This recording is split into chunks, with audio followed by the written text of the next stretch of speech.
올해 대통령 선거가 끝나는 날 책이 나왔는데 그 책 제목이 사자가 소처럼 여물을 먹고라고 하는 제목인데 이게 상당히 시적인 표현이긴 하지만 이게 무슨 이야기인가 사람들은 잘 모를 겁니다. 그래서 오늘 이 책에 담겨 있는 그 비전을 우리가 2017년 오늘 우리의 상황에서 한번 풀어보고 싶네요.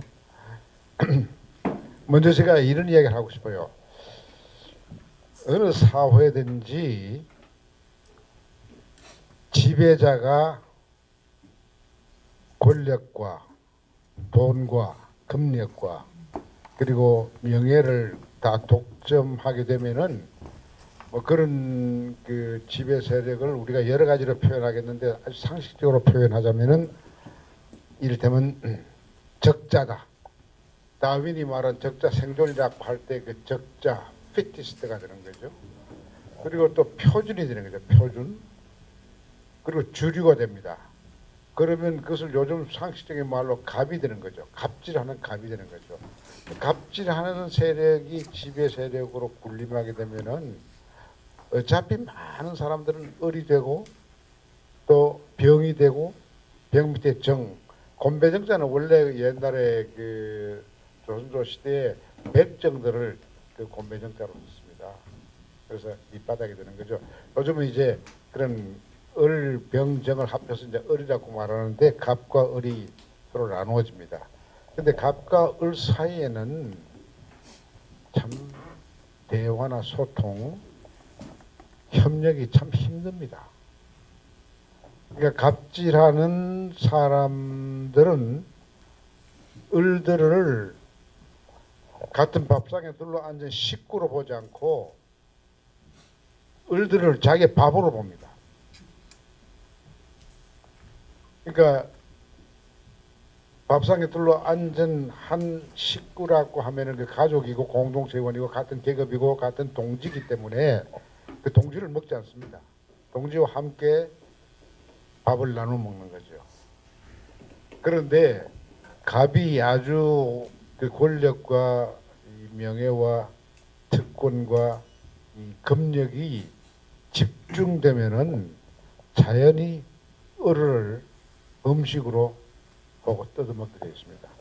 이것은 기원전 8세기에 구약에 보면은 그 이사야라고 하는 선지자가 있었는데 선지자가 자기 조국의 현실이 비참했기 때문에 다시 말하면 그 당시 이스라엘이라고 하는 게 남북으로 갈라져서 우리처럼 남북으로 갈라져서 이렇게 다투다가 이미 북쪽 반은 강대국에 의해서 먹혀서 없어지고 남쪽만 남아있다가 그것도 강대국인 바빌론에 의해서 무너지면서 그 상층 지식인층은 굴비 엮이듯이 바빌론의 그 군대들에 의해서 아주 끌려가서 참혹한 생활을 합니다.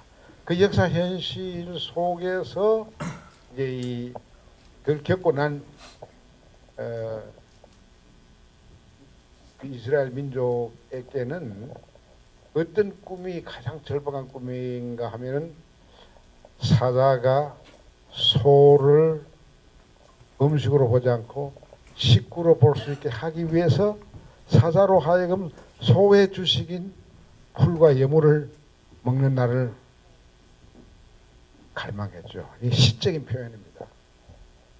그러니까 현재 우리 사회 2017년 우리 사회에 이 모순을 극복하려면은 우리 사회에 갑질했던 요즘 말로 적폐 세력들이 정말 이 을의 음식을 먹는 법을 가르쳐 줘야 되는데 그걸 언제부터 가르쳐야 되냐면 다 커서는 안 됩니다. 초등학교부터 중고등학교부터 가르쳐서 그 학생들이 갑이 될 때 나는 을을 음식으로 먹지 않고 을과 함께 밥상에 둘러앉아서 식구로 만들어서 그리고 같은 풀을 먹겠다, 여물을 먹겠다 이렇게 가르쳐야 되는데 한국 교육이 그렇게 안 가르치기 때문에 오늘 선생님들이 주로 오셨다는 이야기를 내가 들었습니다만은 여러분에게 오늘 이야기를 하려고 합니다. 사실 이 갑과 을이 이렇게 팽팽하게 맞설 때 국가의 값과 시장의 값이 결탁하게 되면 카르텔을 형성하게 되면은 무슨 사건이 생기느냐? 아주 비참한 사건이 생깁니다. 우리 역사에서는 3년 전 2014년 4월 16일 날 세월호가 침몰했잖아요. 세월호가 침몰하는 그 원인을 내 자서전의 제목에 뜻을 씹으면서 다시 말씀드린다면 이렇습니다. 시장의 값과 국가의 값이 결탁해서 세월호에 탄 수백 명을 침몰시킨 겁니다. 그래서 제가 쉽게 이렇게 풀이할 수 있겠어요.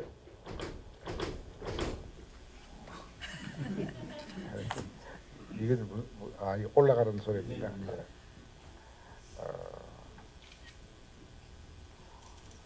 일본에서 수입하면 안 될 배를 수입했어요.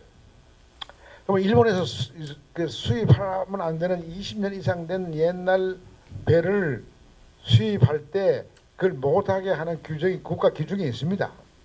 있는데 그 국가 규정을 지켜야 할 국가의 값들이 시장의 값들에 돈을 받고 눈을 감아줘서 그 낡은 배를 수입하게 했다고요. 그 낡은 배를 수입한 이후에도 그 낡은 배 위에 또 더 많은 사람을 싣고 물건을 싣게 하기 위해서 그 위에다 증축을 했어. 그러니까 그건 뭐 배가 꺼질 수밖에 없는 거죠.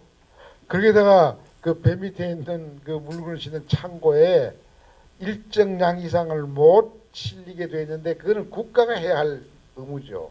국가가 공공성이 있으면은 그 하적 양을 엄격히 규제합니다. 왜냐하면 그 이상 넘어가면 배가 침몰하기 때문에 사람이 죽거든요. 그런데 이제 결탁해서 시장의 값과 국가의 값이 결탁해서 부패에 서로 돈을 매겨서 서로 편리를 봐서 부패하면서 그런 배를 만들어서 수백 명을 태우고 그게 엄청난 많은 양의 짐을 실었어요. 지금 이야기 들으니까 무슨 철근 같은 거 그런 걸 굉장히 실었다는 거 아닙니까? 그러니까 그 세월호라고 하는 배는 침몰할 수밖에 없는 운명에 처해 있었어요. 그 운명을 만든 사람이 뭐냐면 갑들이 만들었습니다. 어른은 아무 관계가 없습니다. 그런데 우리의 300명 가까이 우리 젊은 학생이 죽었다고 하는 사실은 우리의 미래를 죽인 거예요. 대한민국의 미래를 죽인 거예요. 갑과 을의 결탁으로 인해서. 왜 그러냐면 갑과 을이 결탁하게 되면은 이미 공공성을 상실한 두 세력의 공공성이 더 파괴돼서 그게 공익성, 공공성 없습니다. 전부 다 사익만 들어갑니다. 사실은 2014년 4월 16일 제가 세월호 침몰하는 것을 텔레비전에서 보고 어디 강연에서도 이야기하고 글에도 썼습니다마는 우리 대한민국 정치사에서 가장 비참한 날로 기록이 됩니다. 근데 어제 오늘 신문을 보니까 해방 후에 가장 큰 사건이 1945년 8월 15일 해방인데 그 다음으로 중요한 것이 세월호더라고요. 4.19도 아니고 3.1 운동도 아니고 제일 최근에 생긴 4.16이 그 해방 이후 가장 큰 역사적인 사건으로 지금 기억하고 있거든요. 저는 그때 그 사건 났을 때 제 직감으로 이야기한 건데 나 이게 어제 신문 그 여론조사에서 보고서 내 직감이 들리지 않았구나 하는 생각을 했습니다. 그런데 오늘 그 이야기를 나중에 다시 하겠습니다만은 근데 세월호가 갑들의 공공성 상실에서 빚어진 운명적인 비극이라고 한다면은 작년 10월 말부터 올해 봄까지 지속한 우리 촛불 명예 시민혁명에 의해서 지금 새 정부가 들어서고 적폐청산의 작업이 시작되는 지금 이 역사적인 변화는 그 또한 이 시장의 값과 국가의 값들의 결탁에 의해서 그렇게 된 겁니다. 그 선택은 누가 했느냐? 우리 촛불 시민이 한 것이죠. 오늘 촛불 시민 이야기를 하기 전에 제가 이제 우선 역사적으로 좀 잠시 살펴보고 싶습니다. 우리가 70년 전으로 돌아가서 우리 제1공화국이 1948년 8월 15일 소위 제1공화국이 탄생이 되었습니다.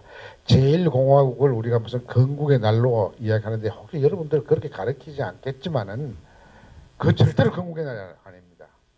1945년 8월 15일은 분단이 국가의 제도화를 통해서 이게 뿌리 내리는 날입니다. 일제에 의해서 36년 동안 우리가 고통을 억울한 총체적인 고통을 겪었는데 일본이 패망했으니까 우리는 식민지로 했으니까 마땅히 해방과 광복을 해야 되는데 해방과 광복의 날이 분단의 날로 이어진 것이 1948년 8월 15일입니다. 분단의 날로 가슴 쳐야 할 날인데 그날이 무슨 굉장히 건국의 날로 이걸 숭상하면서 우리 헌법 전문에 나와 있는 소위 이 3.1 독립운동 정신과 4.19 정신에 입각해서 그야말로 헌법의 기본 정신이 이렇게 적혀 있는데 그걸 무시하고 분단이 국가의 형태로 고착된 그날을 건국의 날로 한다. 제가 지금 나이가 이제 80대 들어가서 80대 중반을 향하고 있는 이 늙은이로서는 가슴이 타는 거죠. 지금 학생들 그렇게 알고 있을까? 근데 그게 우리 교과서에 안 나오죠, 그 이야기가. 제대로 기록이 안 되어 있단 말이에요. 그러니까 이 잘못된 역사를 가르쳐 주지도 않고 올바른 역사를 가르치지도 않기 때문에 저는 정말 우리 손주, 증손주 세대에서 얼마나 비참한 암흑 속에 또 살아야 할까 이걸 걱정했는데 그야말로 촛불 시민혁명이 올해 봄에 놀라운 그 명예 혁명적 그 변동을 일으켜서 우리가 참 기사 회생된 것 같은 느낌입니다. 제가 이제 오래 산 건 아닙니다만은 이 정도 살게 되니까 조금 더 살고 싶은 생각이 나요. 왜냐하면은 이유는 나는 이런 날이 오리라고 상상을 못했습니다.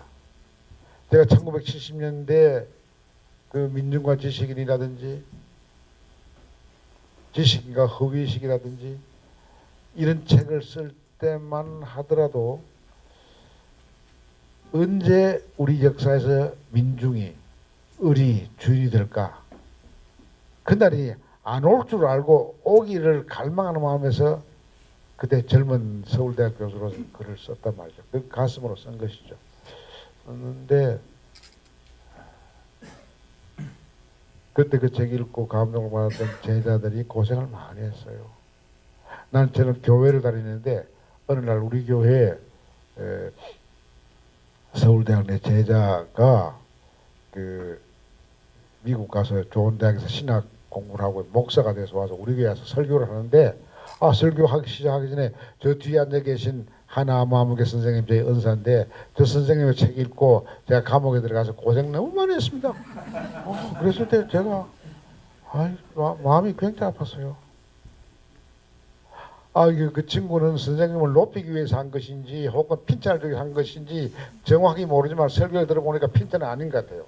그런데 그 이야기 들을 때 제가 가슴이 아팠는데 지금 저 설교를 하는 내 제자 목사 저 사람의 자녀가 되면은 정말 민중이 역사의 주인이 되는 그날이 새날이 왔겠지 했는데 정말 올 봄까지 이 광화문의 촛불이 이 빛날 때까지 나는 그런 예측을 할 수가 없었습니다.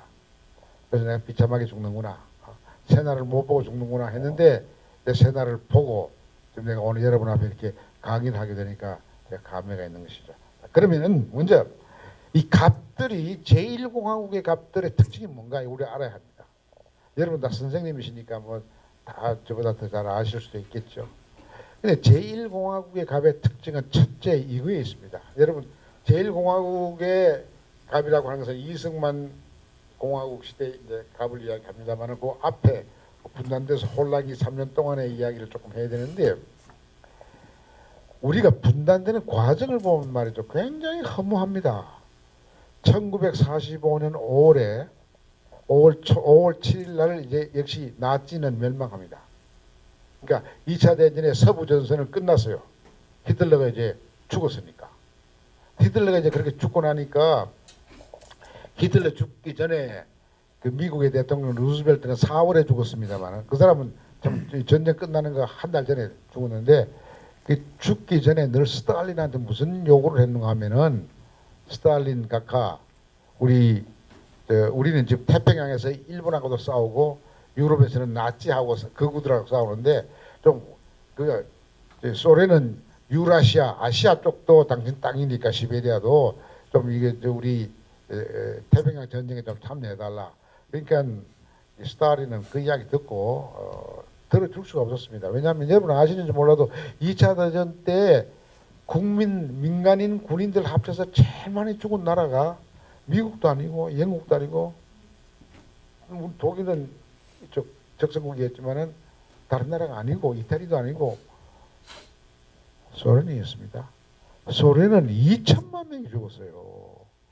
그걸 아는 스탈린이 지금 히틀러하고 싸우는데도 정신이 없는데 이렇게 많이 죽었는데 희생이 제일 큰 희생을 치렀는데 또 원래 해양 국가 아닌 대륙국가인 소련이 해양 국가인 일본과 싸우는데도 부담을 냈겠단 말이죠. 하게 옛날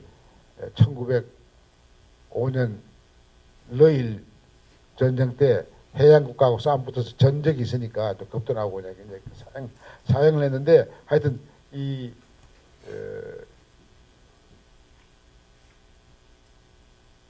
히틀러가 죽고 나서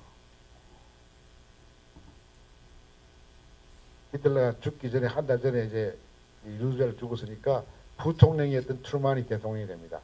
그래서 그러면 유럽 전선은 끝났으니까 히틀러 밑에서 유지되었던 이 기존 정책 이 지형을 어떻게 바꿀 것인가, 그러니까 2차 대전 이후에 국제관계를 어떻게 재조정할 것인가 하는 문제가 좀 굉장히 큽니다. 독일의 영향을 받았던 그 여러 가지 식민지라든지 이것들 어떻게 나누느냐 이런 골치 아픈 문제가 있었단 말이죠. 있었는데 아직도 일본은 항복 안 하고 있으니까 부통령이 된 트루만은 또 루즈벨트와 달리 스탈린한테 간청하고 그러지는 않았습니다. 근데 하여튼 2개월 후인 7월 중순에 포츠담에서 소위 히틀러와 일본하고 싸우는 연합국의 거두들이 모였어요. 그러니까 트루만, 처칠, 스탈린이 포츠담에 모여서 유럽의 전후 처리를 어떻게 할 것인가, 앞으로 임박한 일본의 항복 이후에 이 아세아 쪽은 어떻게 할 것인가, 이 문제를 논의하기 위해서 이제 이 포츠담에 무려 정상회담을 3주 가까이 2주 이상 했습니다. 했는데 그때 트루만은 굉장히 기분이 좋았어요. 이유는 포츠담 회담 참석하러 가기 전날 기가 막힌 소식을 자기 정부에서 듣습니다. 뉴멕시코에서 원자 폭탄 실험을 했는데 성공했다. 이 한 방 맞으면은 약 10만 명이 즉사한다. 그 보고를 듣고 트루만은 가벼운 마음으로 포츠담으로 갑니다. 이제 스탈린한테 참전해달라고 말 안 해도 우리 힘으로 이기겠구나 생각한 것 같아요. 그런데 이기겠구나 생각하고 정말 스탈린한테 그런 부탁을 이제 안 하고 일본 자신의 미국 자신의 힘으로 일본을 꺾었으면은 우리가 분단이 안 되는 거야. 그런데 그 포츠담 회담 2주 이상 하는 과정에서 제가 틀렸을지 모르겠지만 제가 읽은 자료에 의하면은 약 7월 20일경에 스탈린에게 귀뜸으로는 말을 합니다. 안 알려줄 수 없으니까 어차피 알려지니까. 지금처럼 SNS가 있고 뭐 이래서 벌써 알았지만은 그 소리는 몰랐다고. 스탈린한테 막 놀라운 새로운 대량 학살 무기를 우리 개발했다. 그러니까 스탈린은 이 트루만의 말을 반신반의합니다. 여하튼 그렇게 하고 이제 지나서 이제 포스담 정상회담이 끝나고 스탈린이 모스크바 돌아가서 불과 닷새도 안 됐는데 히로시마의 원자폭탄이 8월 6일 날 터집니다. 뉴스를 보니까 10만 명이 죽었어요. 그때 스탈린은 좋다. 이제 참전하자. 왜냐하면 트루만은 별로 분명히 말을 안 했지만 그 선임자가 늘 참전해달라 그랬으니까 이제는 그야말로 승리 작전에 제2차 대전 종결 승리 잔치에 숟가락만 들어가면 되게끔 돼 있었어요, 상황이. 그러니까 제가 알기로 8월 7일쯤 스탈린이 선전포고하고 이제 소만 국경에 소련 군대를 남하시킵니다. 근데 파죽지세요. 왜냐하면 원자폭탄을 한 방 맞고 나서 관동군은 뭐 사이가 떨어져가지고 뭐 막지를 못해요.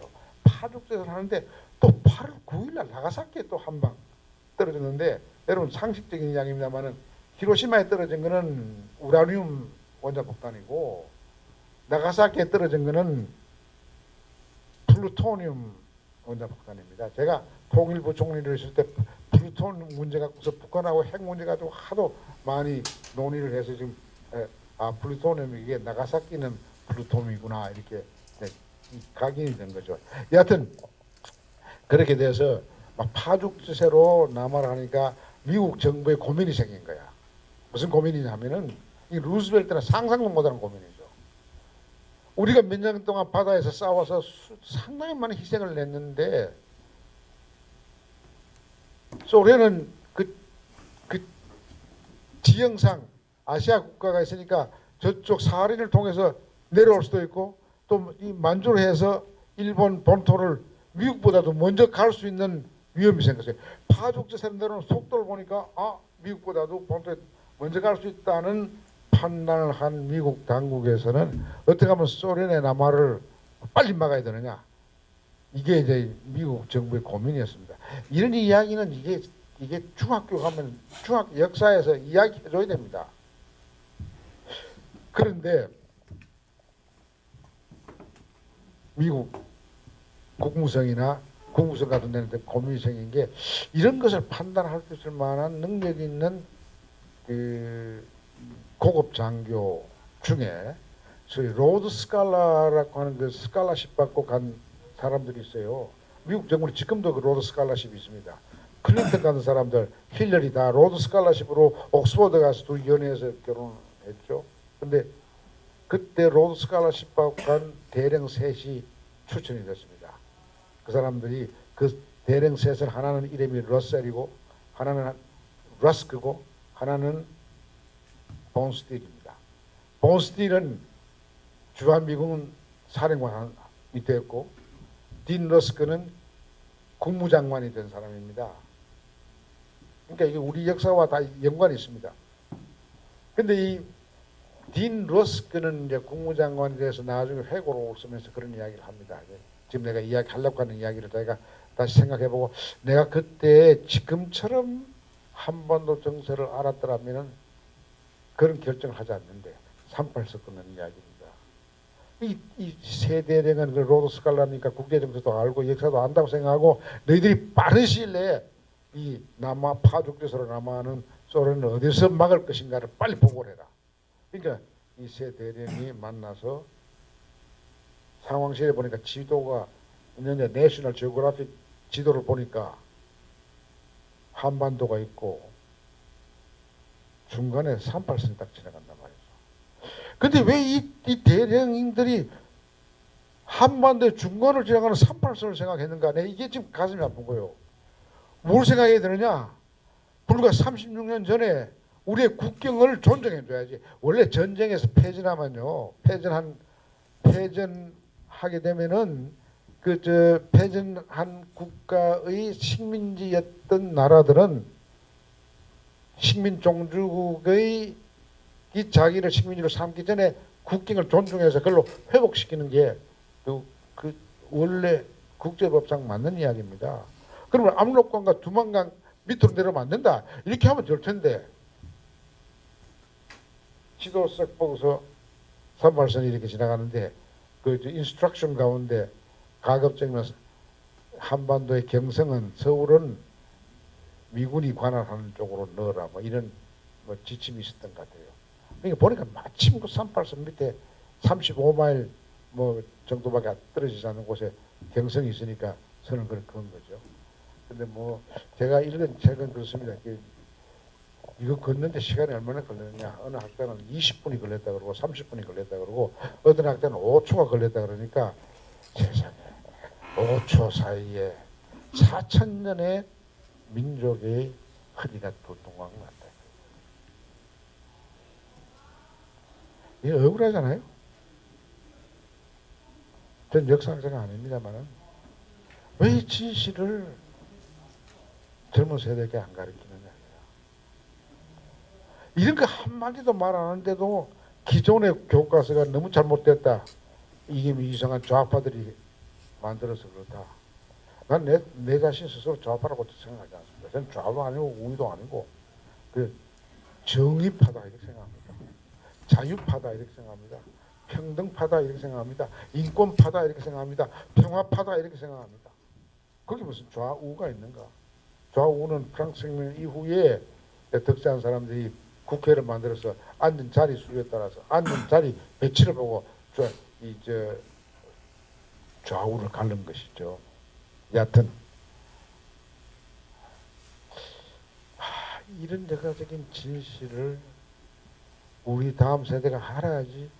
우리가 너무 억울하게 짧은 순간에 강대국의 영관 장교급들에 의해서 거졌다.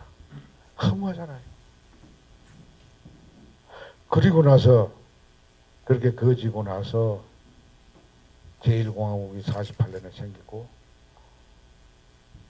그리고 남북 간의 이 정부 사이 간의 갈등이 남북 간 뒤에 있는 강대국의 갈등의 연장이죠. 그걸 뭐 대리전이라고도 말하는데 대리전이 정확한 표현인지 아닌지는 우리가 다시 고민을 해봐야 되겠지만 여하튼 그렇게 해서 지금 70년 이상 됐습니다.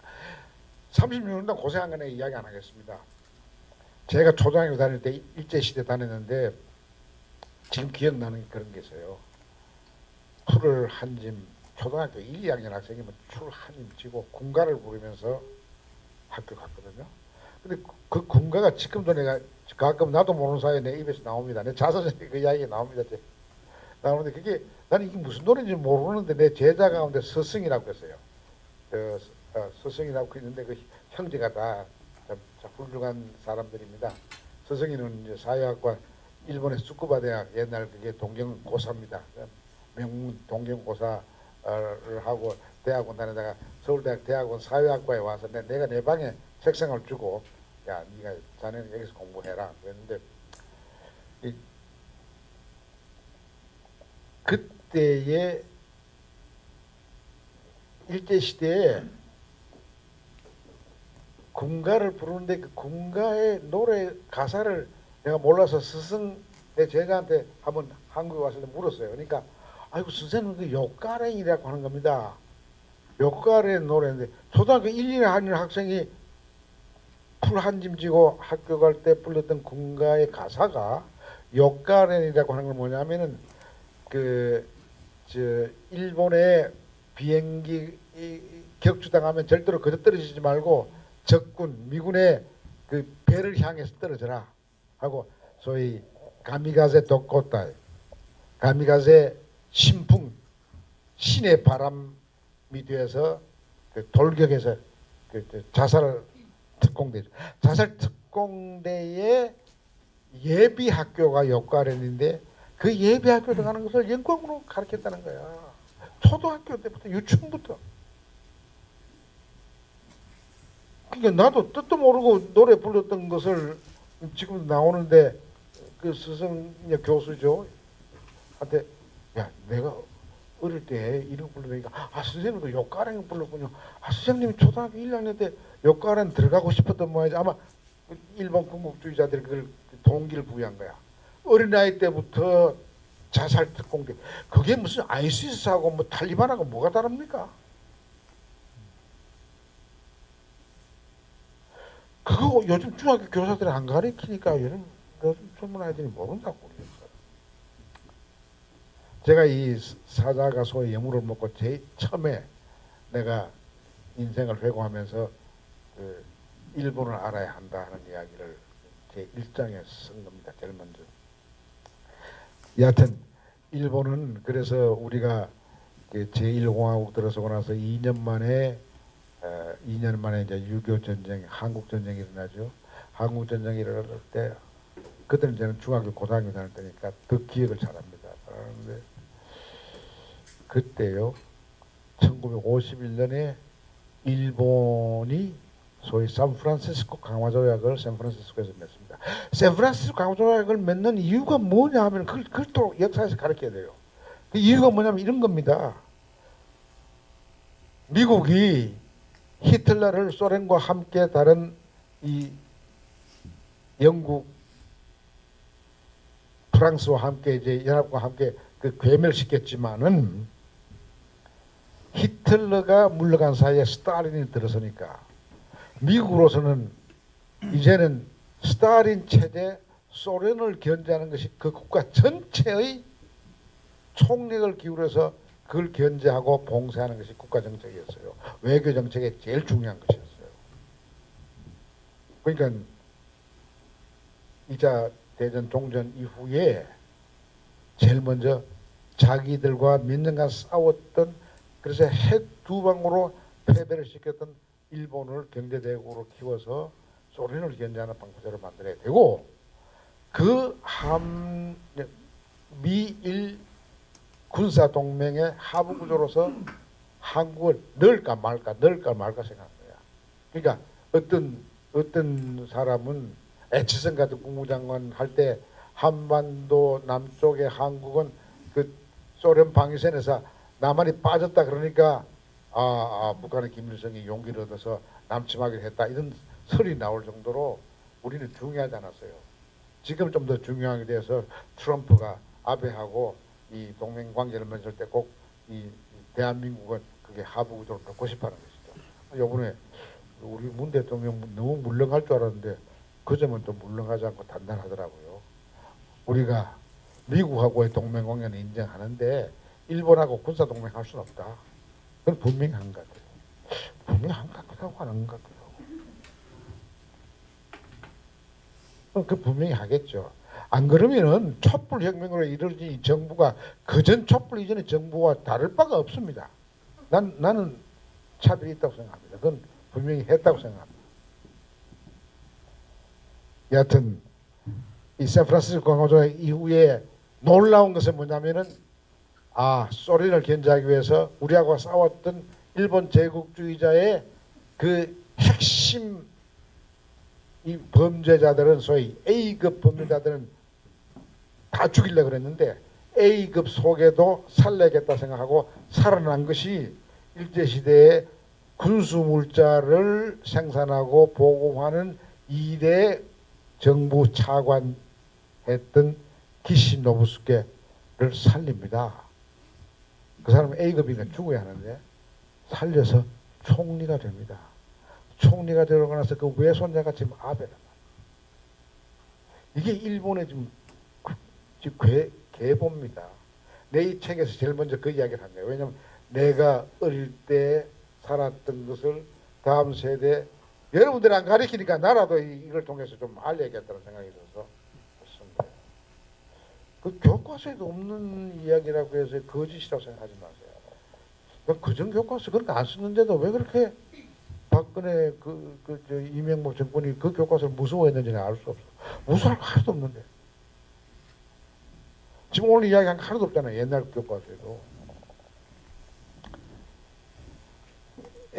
그래서 이제 일제 제1공화국은 갑들은 그 태생상 반공을 앞세우고 친일을 할 수밖에 없었어요. 그래서 우리 역사가 그렇게 됐으니까 일본을 키워서 소련을 견제하기 위해서 우리를 미일 동맹 하부 구조로 집어넣으려고 그랬으니까 친일 안 할 수가 없죠.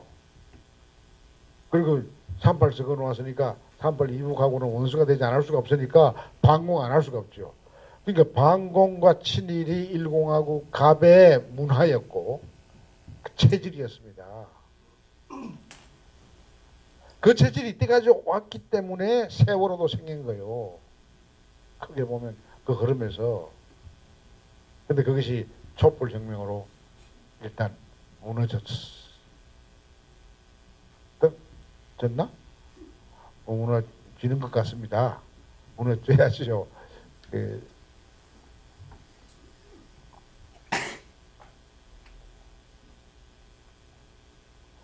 그리고 이제 그 다음에 이제 이승만 정권이 이제 12년간 하다가 넘어지고 가고 잠시 장명 정권이 하다가 들어선 것이 박정희 군사권위주의인데 군사권위주의 박정희 정권이나 문민권위주의 이승만 정권이나 그 특색은 마찬가지입니다. 반공, 친일인데 박정희 때 와서 친일이 더 강화되는 것은 왜 강화되냐면은 그 기시노부스키 같은 사람 총리가 되고 그 다음에 이제 계속 자민당이 집권하면서 일본의 안보 정책에 조응하고 도와주는 그런 미국의 동맹관계, 그러니까 낮은 동맹관계로서 쭉 일본의 정체성을 지켜왔기 때문에 그 정부와 한일 협정을 맺어서 돈을 얻어야 하는 박정희 입장에서는 이승만보다 훨씬 더 친일적으로 갈 수밖에 없는 것이죠. 그 자신이 과거에 만주 사관학교 다닐 때 일본 사관학교 들어가기 위해서 천황에게 혈서를 썼다는 거 그건 말하지 않더라도 자기가 대통령 되고 나서 군사 쿠데타로 대통령 되고 나서 해야 할 일은 일본의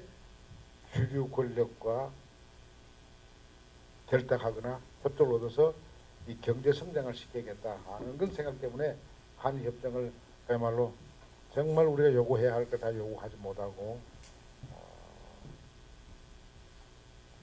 체결했습니다. 그냥 한일 회담 때 그 학생 회장으로서 열심히 반대했던 사람 중에 하나가 이명박입니다. 참나 그런 거 보면 모르겠어. 내 후배 가운데 김덕룡이라든지 뭐 홍사득이라든지 다 그 세대가 그 한 국교 정상화 때 반대했던 4.19 혁명 다음에 큰 학생 운동이 소위 한일협정 반대하는 63 세대예요. 63. 그때 열심히 데모하던 그 젊은이가 대통령이 되어서 어떻게 그렇게 반공 친일로 돌았는지 그것도 교과서가 잘못 가르친 거 아닌가.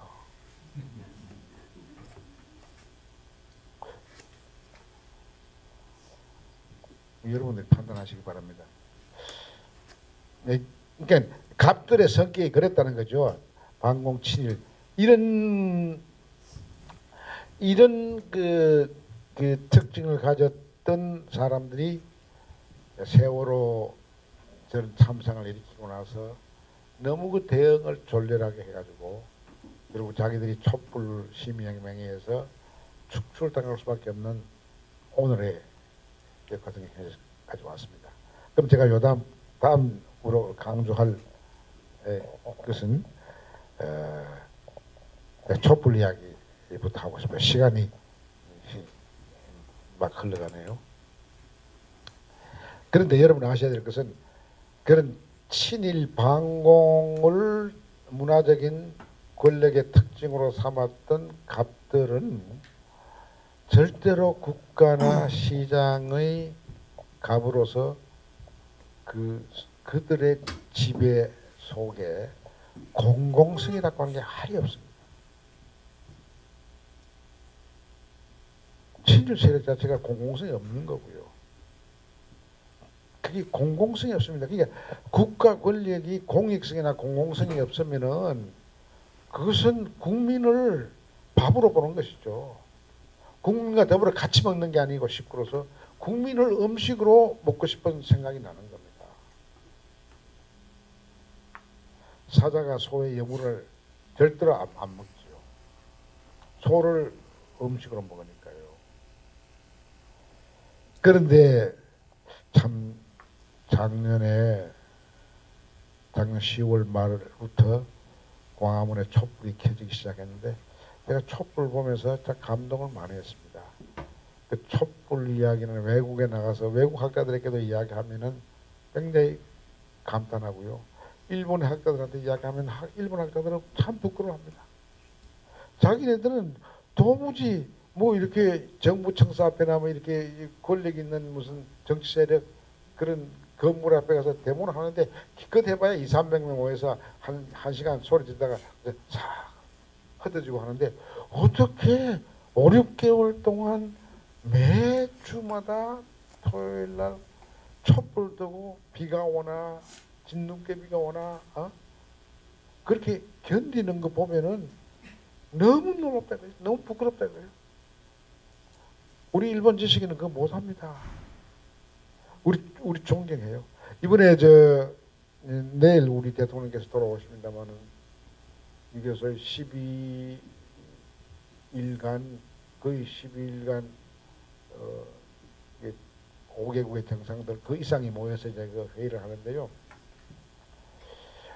저는 유심히 텔레비전에서 우리 대통령하고 다른 대통령들하고 만나는 장면을 보고 과거에 우리 대통령이 미국이나 일본이나 혹은 다른 나라 대통령 만날 때 모습하고 뭐가 다른가 유심히 보려고 제가 노력을 했습니다.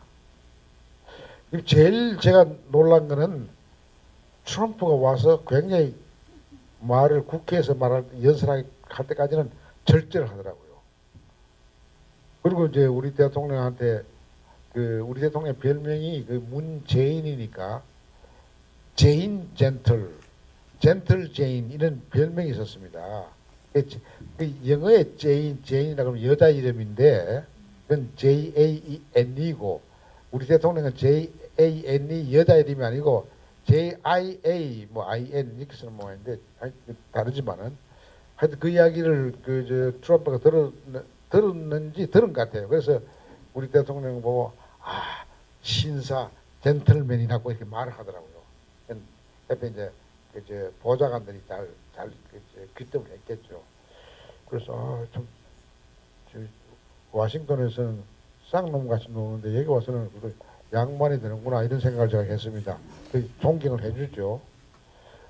그리고 사실 두테르테하고 우리 대통령하고 이렇게 만나서 사진 찍는 것도 보면 두테르테하고 또 너무 다르니까 우리 문 대통령은 지금은 세계를 지배하는 것이 극우 포퓰리즘들 아주 극단적인 내셔널리즘이라고 하기보다는 더 정확히 말하면 트라이벌리즘입니다. 제가 보기에는 부족주의적인 그런 이 극우 포퓰리즘이 파시즘적인 극우 세력이 지금 세계를 지금 장악하려고 지금 꿈틀거리고 있는 이런 때에 대개 어떤 사람이 그 나라의 최고 지휘자가 되느냐 하면은 막 히틀러 동생 같은 거, 무솔리니 조카 같은 이런 사람들이 다 됩니다. 또 실제로 그래요. 요번에 이게 우리가 10며칠 동안 우리 아시아 여러 나라 사람들이 이렇게 모였을 때 보니까 왜 강한 사람이 이렇게 많은지 보세요. 우리 대통령 빼놓고 중국의 시진핑이 지금 마오 같은 높은 자리에 좀 올라가고 있죠. 푸틴 이거 완전히 몸으로나 상징으로나 힘으로나 돈으로나 이거 하여튼 지금 꽉 쥐고 있죠. 아니 저기 우리보다 민주주의를 먼저 아시아 국가로서 실험하고 경험했던 빌빈에서 두테르테 같이 자기가 젊었을 때 30대 사람 죽였다는 걸 공연히 자랑하는 그런 사람이 대통령이 되어 있죠.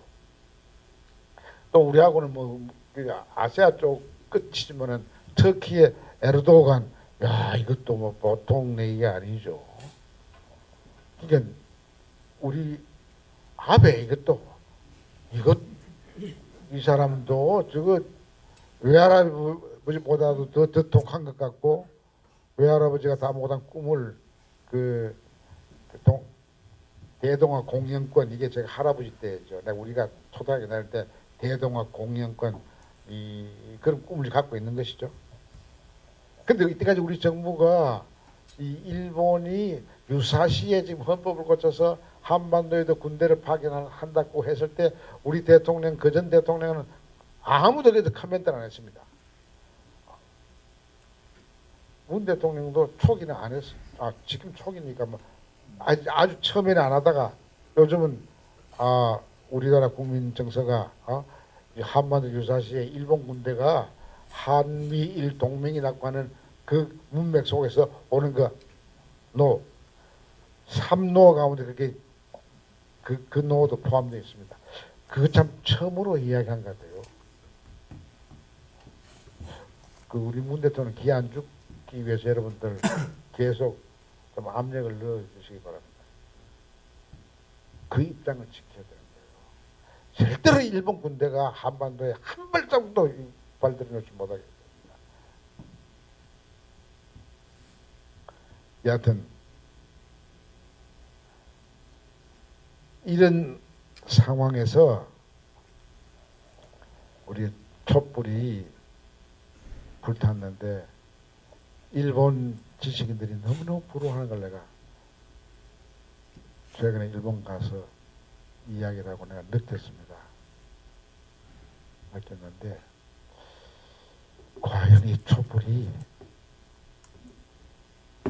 적폐청산을 정치보복으로 포장하는 적폐청산의 이 몸부림을 어떻게 민주적으로 성숙하게, 평화적으로 성숙하게, 그러면서 단호하게 이것을 관리해내겠는가 하는 것에 대해서 일말의 불안이 없지 않아 있기 때문에 이게 높아심일 겁니다.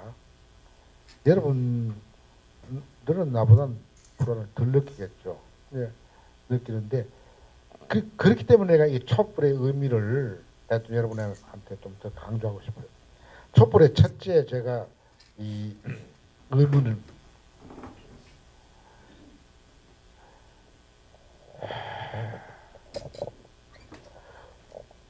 공공성과 공익성을 잃은 국가의 권력에 대해서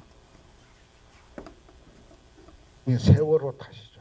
세월호를 통해서 공공성이 얼마나 떨어졌다는 걸 알았기 때문에 그 가슴 속에 절박하게 느끼기 때문에 국가는 공공성이 없으면 국가가 아니다. 공공성이 없는 국가는 우리 헌법 제1조가 이야기하는 주권은 국민에게 있고 국민으로부터 나온다 라고 하는 것을 지킬 수 없다는 것을 느낀 것 같아요. 처음 세월호 터졌을 때 그런 걸 절박하게 못 느꼈습니다. 그래서 젊은 아이가 죽었으니까 안타깝다. 죽을 때 구원하러 오는 우리 왜 국가에 공권력이 없는가? 왜 공권력은 지금 잠자고 있는가? 하여 지금도 박 대통령 그 시간에 뭘 했는지, 골든 타임에 뭘 했는지 아직 모르잖아요. 그 진실이 이제 밝혀져야 되는 거죠. 진실이 밝혀져야지 그 다음 대통령, 그것이 정말 교본이 된다고요. 살아있는 교본이 되는데 아직 그 다음 안 밝혀졌거든요. 그때 국민들의 목에서 터져나온 게 여러분 기억할 겁니다. 세월호 터졌을 때 국민들이 소박하게 다 이야기했던 게 국가는 어디에 있었는가? 공공성이 있든 없든 하여튼 국가가 어디에 있었는가? 국가는 뭘 했는가? 국가에 대해서 국민들이 처음으로 온몸으로 국가는 어디에 있었는가 그 시간.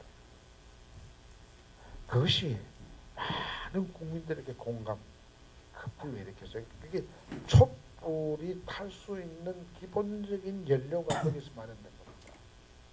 국가는 어디 있었는가? 국가는 왜 있어야 하는가? 그때 말이죠. 8시 사고 나고 나서 바로 그 시간에 우리나라 군대들 효율성이 있습니다. 해병대도 있고 해군도 있고 해양경찰대도 있고 총동원해서 모든 힘을 다 그쪽에 해서 막 유리창 깨고 들어가서 건져내기만 하면은 아직도 목이까지 안 찼을 때 가슴까지 올라올 때 다 끌어내서 그 민간인 어부의 배에다 태우고 뭐 다 했으면은 거의 다 살았을 겁니다. 그 시간에 그 명령하는 사람이 없었다고.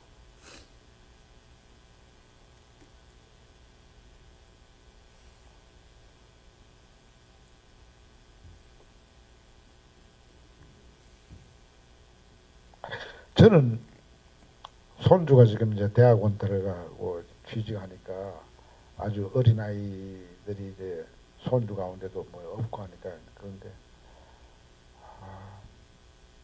3년 전에 그 4월 16일 이후에 배가 꺼질 때 그 방에 있었던 그 많은 학생들이 목이 차올라올 때까지 누가 구원을 해줄 사람이 없구나 라고 믿고 2시간 3시간 그 갇힌 방에서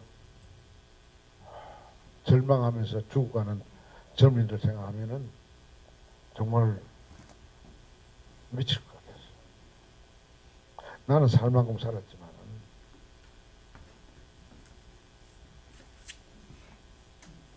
세월호에 갇혔던 젊은이 같은 국민들이 한반도에 갑질하는 사람들의 세월호라고 하는 국가 사회에 갇혀서 죽어가는 게 아닌가 이런 생각합니다.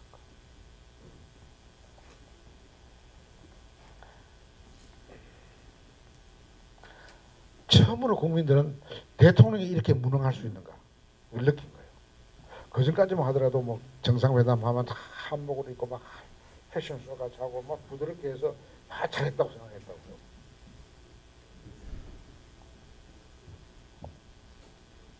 대통령이 이렇게 무능한 사람이 대통령이었구나 거를 우리 국민들은 처음으로 가슴으로 온몸으로 깨닫게 된 거죠. 제 같은 놀란 것은 무능까지는 그건 뭐 사람이 무능할 수 있는 거죠. 제가 제일 이해할 수 없는 것은 무치, 부끄러울 치.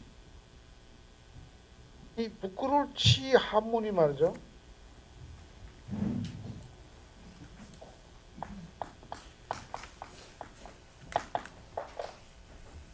귀 옆에 마음이 있는 거예요. 귀로 듣고 마음으로 부끄러움을 느끼는 게 치입니다. 귀로 듣고 마음으로 느끼는 것이 부끄러움. 그게 저희 맹자의 사단설에 보면은 수오지심이 없으면은 비인냐. 수오지심 나쁜 것을 미워하고 부끄러워하고 하는 마음이 없으면은 사람이 아니다. 짐승이다. 제가 오늘 강연할 때 그렇게 하니까 또 SNS에서 막 박근혜는 짐승이다. 막 이렇게 막 내가 이야기한 걸로 돼가지고 제가 참 당황했습니다. 난 그런 뜻으로 반드시 한 건 아닌데 그저 맹자 이야기를 한 것뿐이죠. 귀로 듣고 마음으로 새겨서 느끼는 것이 부끄러움입니다. 그게 사람이죠. 그런 부끄러워할 줄 아는 이 마음가짐이 제일 높은 사람이 대통령이 돼야지 그게 제일 민주적인 나라가 되는 것이죠. 그런데 무능에다가 무지에다가 무치가 되면 어떻게 됩니까?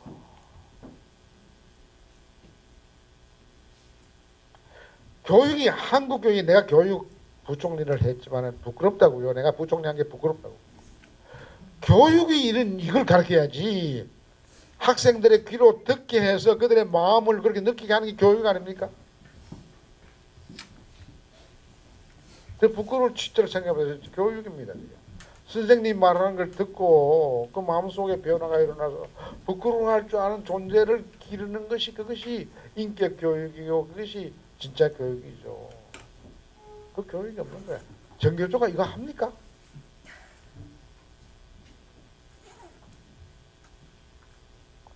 정교조 안 하면 정교조가 처음 시작할 때 참교육이라고 하는 게 이거였다고 생각해요. 그러니까 맹자가 잘 본 거죠. 동물과 인간의 본질적인 차이를 4가지를 이야기했는데 그 4가지 가운데 나는 이게 부끄러워할 줄 알고 악을 미워할 줄 알고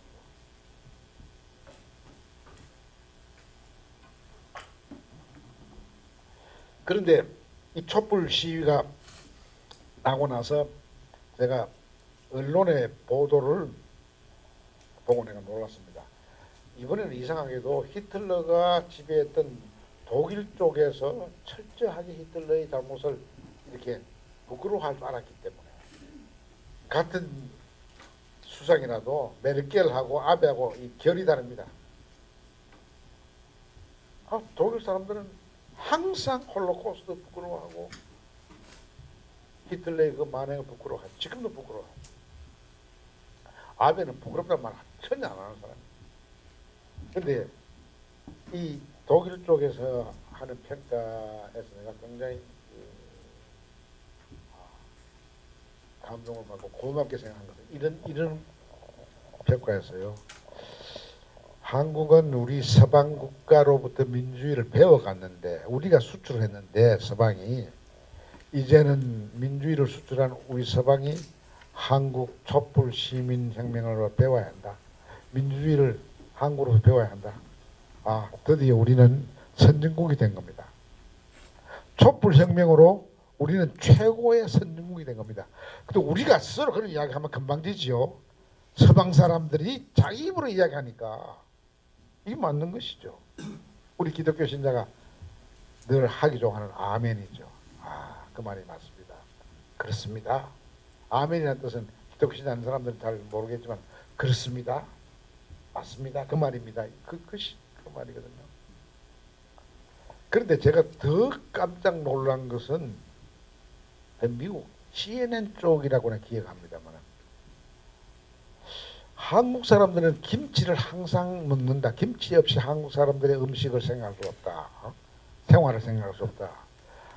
한국 사람이 생활 속에서 김치를 항상 먹듯이 이번에 광화문에서 벌어지는 촛불 시민 혁명을 보니까 한국 사람들은 김치 먹듯이 이번에 촛불 시위를 했다. 생활화가 됐다 이거죠. 근데 저게 어디서 왔을까? 갑자기 그러면 한국이 선진국이 됐는데 저게 어디서 왔을까? 정교조 때문에 왔는가? 정교조가 일부 공헌한 건 사실이에요. 그러나 지금 정교조 운동하는 그 정교조, 여러분들이 정교조인지 아닌지 모르지만 정교조에 몸을 던졌다면 여러분의 자녀들이 지금 대학 다닐 나이가 되었을 텐데, 지금 그 여러분 자녀들은 아버지 엄마의 그거 모릅니다. 헬코리아 때문에 너무 절망해서 그런지 뭐 질문 같은 거 해보고 하면은 몰라요. 제가 서울대학 떠난 지가 꽤 되는데 한번 서울대학 법대에서 저 학생들이 동아리해서 평화와 통일에 대해서 강연해달라고 해서 갔어요. 마침 강연하는 장소가 최종길 교수가 억울하게 죽었는데 그 최종길 기념관에서 이제 강연을 했어요. 제가 서울대학 교수를 했던 최종길 기념관이 없었습니다. 최종길 씨가 억울하게 죽었다는 것을 제일 먼저 폭로한 것은 제가 한국 기독자 교수 협의회 총무로 있을 때 세면안교에서 그 3.1절 앞두고 그 큰 대회를 하면서 성명을 낭독할 때 5개 성명을 제가 낭독했는데 그 제1항이 서울대 법대 조정굴 교수의 사인을 규명하라. 그리고 저 광주에 있는 고등학교 교사 양성구 시인의 겨울공화국 때문에 쫓겨났는데 복직시켜라. 이런 거 선언한 적이 있어서 그게 제가 서울대학 쫓겨나는 여러 가지 이유 가운데 또 하나의 큰 이유가 됐습니다만은, 그런 제가 아픈 경험이 있는데, 그 세대는 그랬지만 지금 세대는 양성우 시인이나 이런 사람을 벤치마크 하는 것 같지 않아요. 취직하는 게 바쁘고 연애하는 것도 바쁜데, 연애해서 결혼한다 하더라도 자식 낳을 자신이 없으니까 뭐 출산율이 떨어진다 이런 걱정을 내가 들으면서, 요즘 젊은이들은 이런 관심이 많이 아버지 엄마 세대보다 떨어졌는데 어찌 올 봄에 김치 먹듯이 생활화됐다. 서양 언론이 그렇게 칭찬해주니까 감사하고 좋은데, 제 질문은 그럼 이게 어디서 갑자기 생활하고 됐나?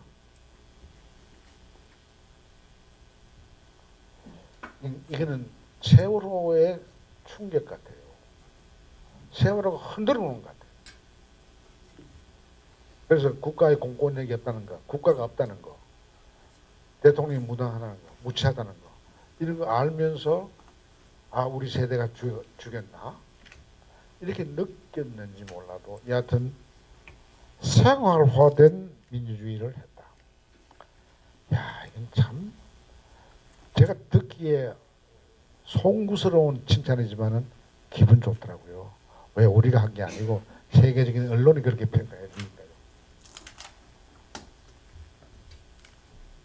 근데 제가 직접 겪은 건 저도 이제 하루는 우리 애들하고 막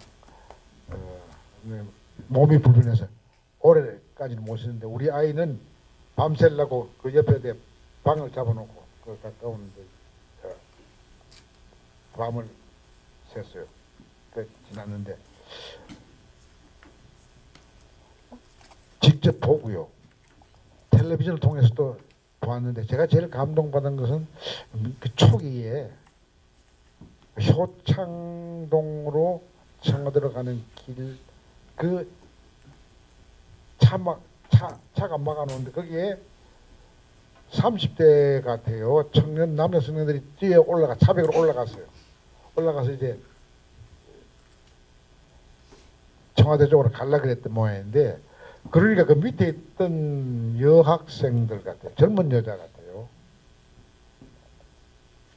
내려와 그 소리가 들리더라고요. 그런데 내려와 그런 걸로 끝나는 게 아니라 비폭력 누가 그 남자 목소리를 넣고 전부 여자 목소리더라고요. 비폭력 몇 번 그렇게 하니까 올라갔던 남자들이 슬그머니 그 소리 귀로 듣고 마음에 느낀 게 있었던지 내려왔어요. 그 보도가 아마 외신으로 나갔겠지요. 그리고 외신이 특히 감동받은 것은 100만이 모이는 광화문 그 광화문 저쪽 서울역까지 뻗어나가는 그 많은 우리 시민 촛불 시위에 참여했던 분들이 그 다음날 아침에 나가보면은 어제 그런 일이 있었다는 것을 상상할 수 없는 정도로 깨끗하게 정성화가 됐어요. 이것은 축구 시합하고 나면 영국 내에 제가 영국에 언제 한번 갔을 때 그게 만체스터하고 어디하고 뭐 글라스고인가 어디하고 축구 시합 해가지고 어디 이거 지고 했는데 막 돌이 나르고 하는 그 현장에 있었어요. 내가 이 민주주의를 제일 먼저 우리에게 알리고 실습하고 생활하다 하는 영국에서 축구 시합 졌다고 저렇게 돌 날아가고 폭동이 일어나는 걸 보고 내가 도무지 이게 영국의 민주주의의 수준이 왜 이렇게 낮나 그랬는데 그게 비하면은 원래 우리 촛불 시민 명예혁명이라고 부를 만큼 엄청나게 비폭력적이고 그리고 환경 친화적인 정말 청소를 통해서 환경 친화적인 것을 보여준 거예요. 도저히 어쩌는 게 100만 명이 지나갔다는 걸 상상할 수 없을 정도로 깨끗이 정돈됐어요. 그 절제가 돼서 나왔습니다. 그 절제 나는 이렇게 생각합니다.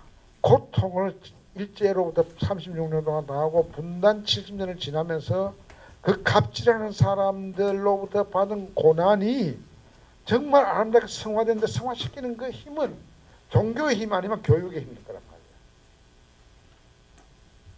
근데 학교도 제대로 못하고 교회도 성당도 제대로 못하고 사서도 제대로 못했는데 세월호의 충격으로 깨달았게 된다. 이렇게 생각하는 거죠. 제가.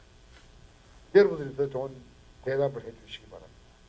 하여튼 갑자기 작년 10월 말부터 올해 초봄까지 우리 대한민국의 촛불 시민혁명은 정말 문자 그대로 명예 시민 비폭력 시민혁명이었습니다.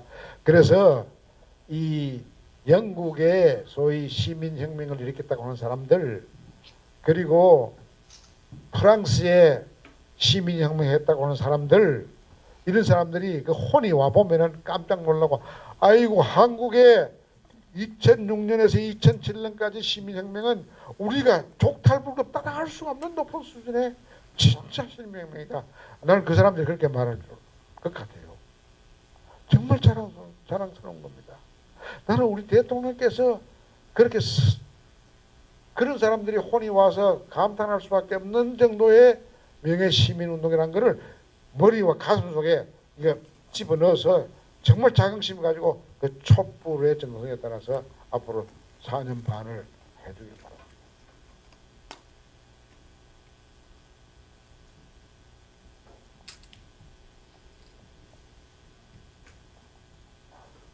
그리고요, 제가 이 이야기를 꼭 하고 싶어요. 지금 적폐청산하는 걸 가지고 정치보복이라고 말하는 이 친일 냉전 이 후예들에 대해서 여러분들이 단호하게 이야기해야 됩니다.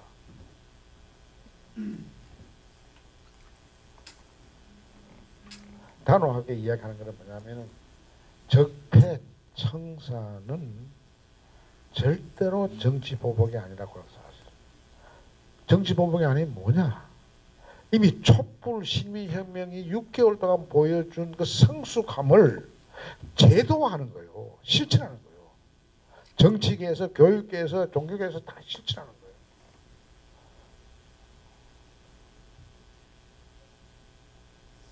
촛불 시민혁명이 우리에게 들려주는 메시지를 듣고 해서 정말 학교교육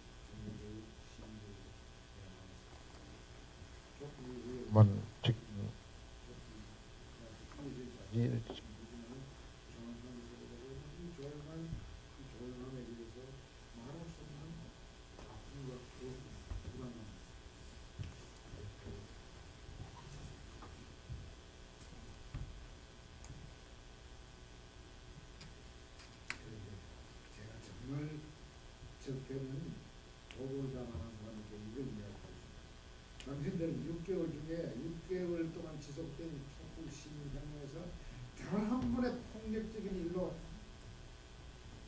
파출소에 끌려가서 아닙니다. 병으로 주시다. 없을 수 있습니다. 나는 내가 본 그 촛불 시위의 현장에서 보고 내가 느낀 것이 뭐냐면은 이런 거였습니다. 거기에 이미 국민 통합이 있었어. 지금 이명박 대통령이 어디 가서 어디 갔죠? 중동에 어디 갔죠? 바레인 가가지고 국민 통합이 필요한데 진짜 국민 통합은 바레인의 이명박의 입에서 나오는 메시지에 있는 게 아니라 6개월 동안 광화문에서 이미 그게 국민 통합이 있었어요. 제가 비가 오는 날, 이 축축한 날 그날 걸어봤는데 거기에 지역 간에 벽이 없었어요. 충청도, 전라도, 경상도 벽이 전혀 없었어요. 그게 세대 벽이 없었어요. 할아버지 손잡고 손자 있고 이 무등 태운 아들 자랑스럽게 손잡고 부부가 가는 거. 거기 세대 벽이 없었어요. 거기 이념의 벽이 없었어요. 거기 무슨 공산주의자나 사회주의자나 자본주의자나 이것 때문에 시비하는 거 내가 한 번도 못 봤어요. 물론 따로 태극기, 성조기, 십자기 거기는 좀 있었습니다만은 거기는 폭력도 선동하고 막 이러대요. 그 폭력 선동한 사람 안 잡아가나 정말. 근데 여하튼 거기에 이념의 벽이 없었어요.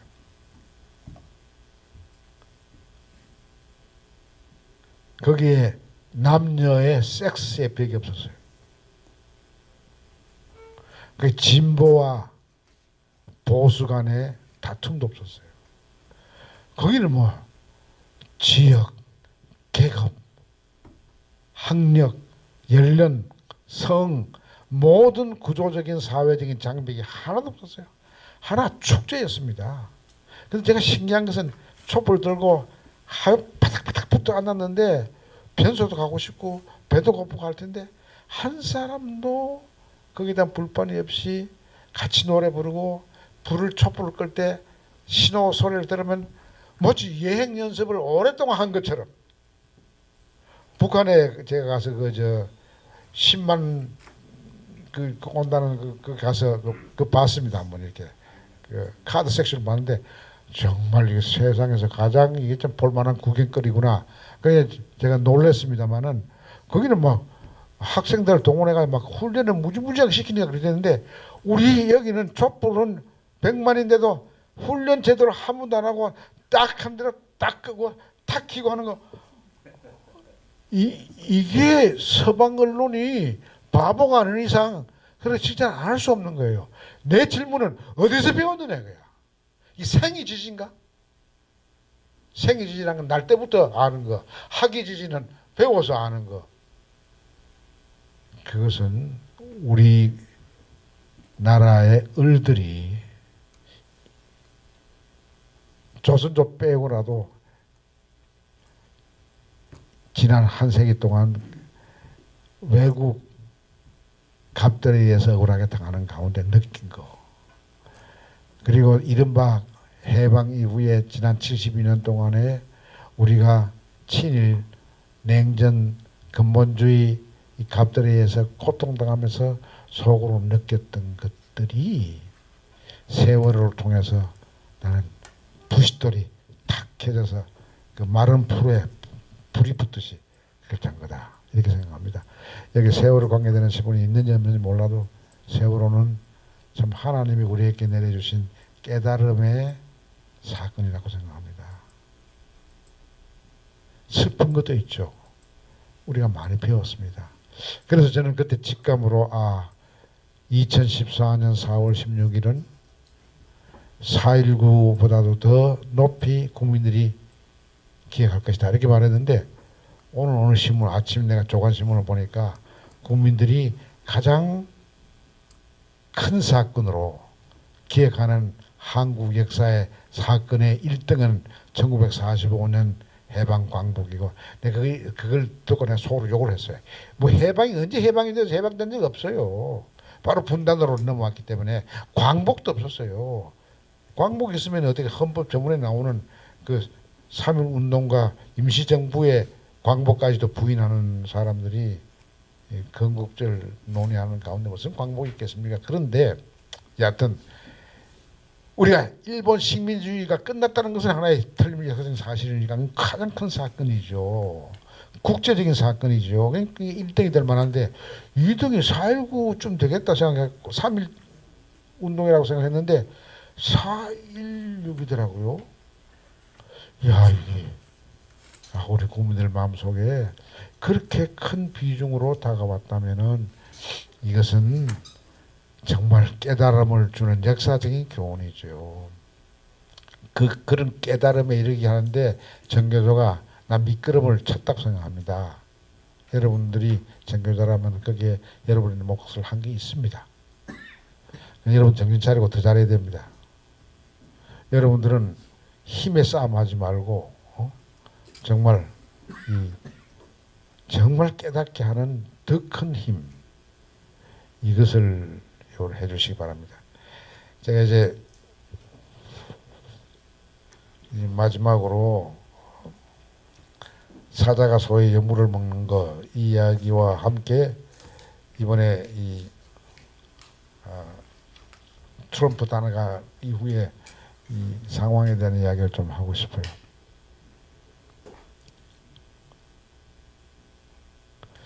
지금 트럼프라고 하는 사람이 저렇게 갑자기 튀어나와가지고 갑자기 태어난 거 아닙니다. 저는 이 트럼프가 태어난 역사적인 배경을 보면은 지금부터 4년 조금 더 전 오바마가 이제 첫 텀에 대통령 당선됐을 때 그때 미국의 보수 이 언론에 아주 가장 영향력이 큰 신문으로서는 월스트리트 저널 같은 게 있고 텔레비전에서는 폭스 TV가 있습니다. 폭스 TV의 오랄리라고 하는 그 참 대단한 냉전적 그 전사가 있습니다. 그 쫓겨났지만 하여튼 대단한 사람인데 오랄리의 그 해설을 보고 내가 야 이제 오바마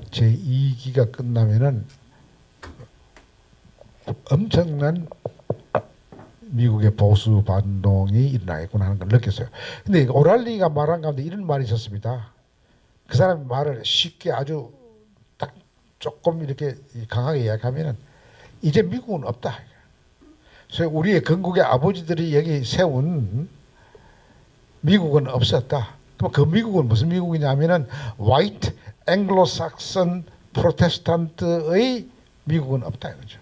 백인 보수적인 기독교 세력 중심의 앵글로삭슨 백인 가운데서도 앵글로삭슨입니다. 앵글로삭슨 중심의 미국은 이제 없었다.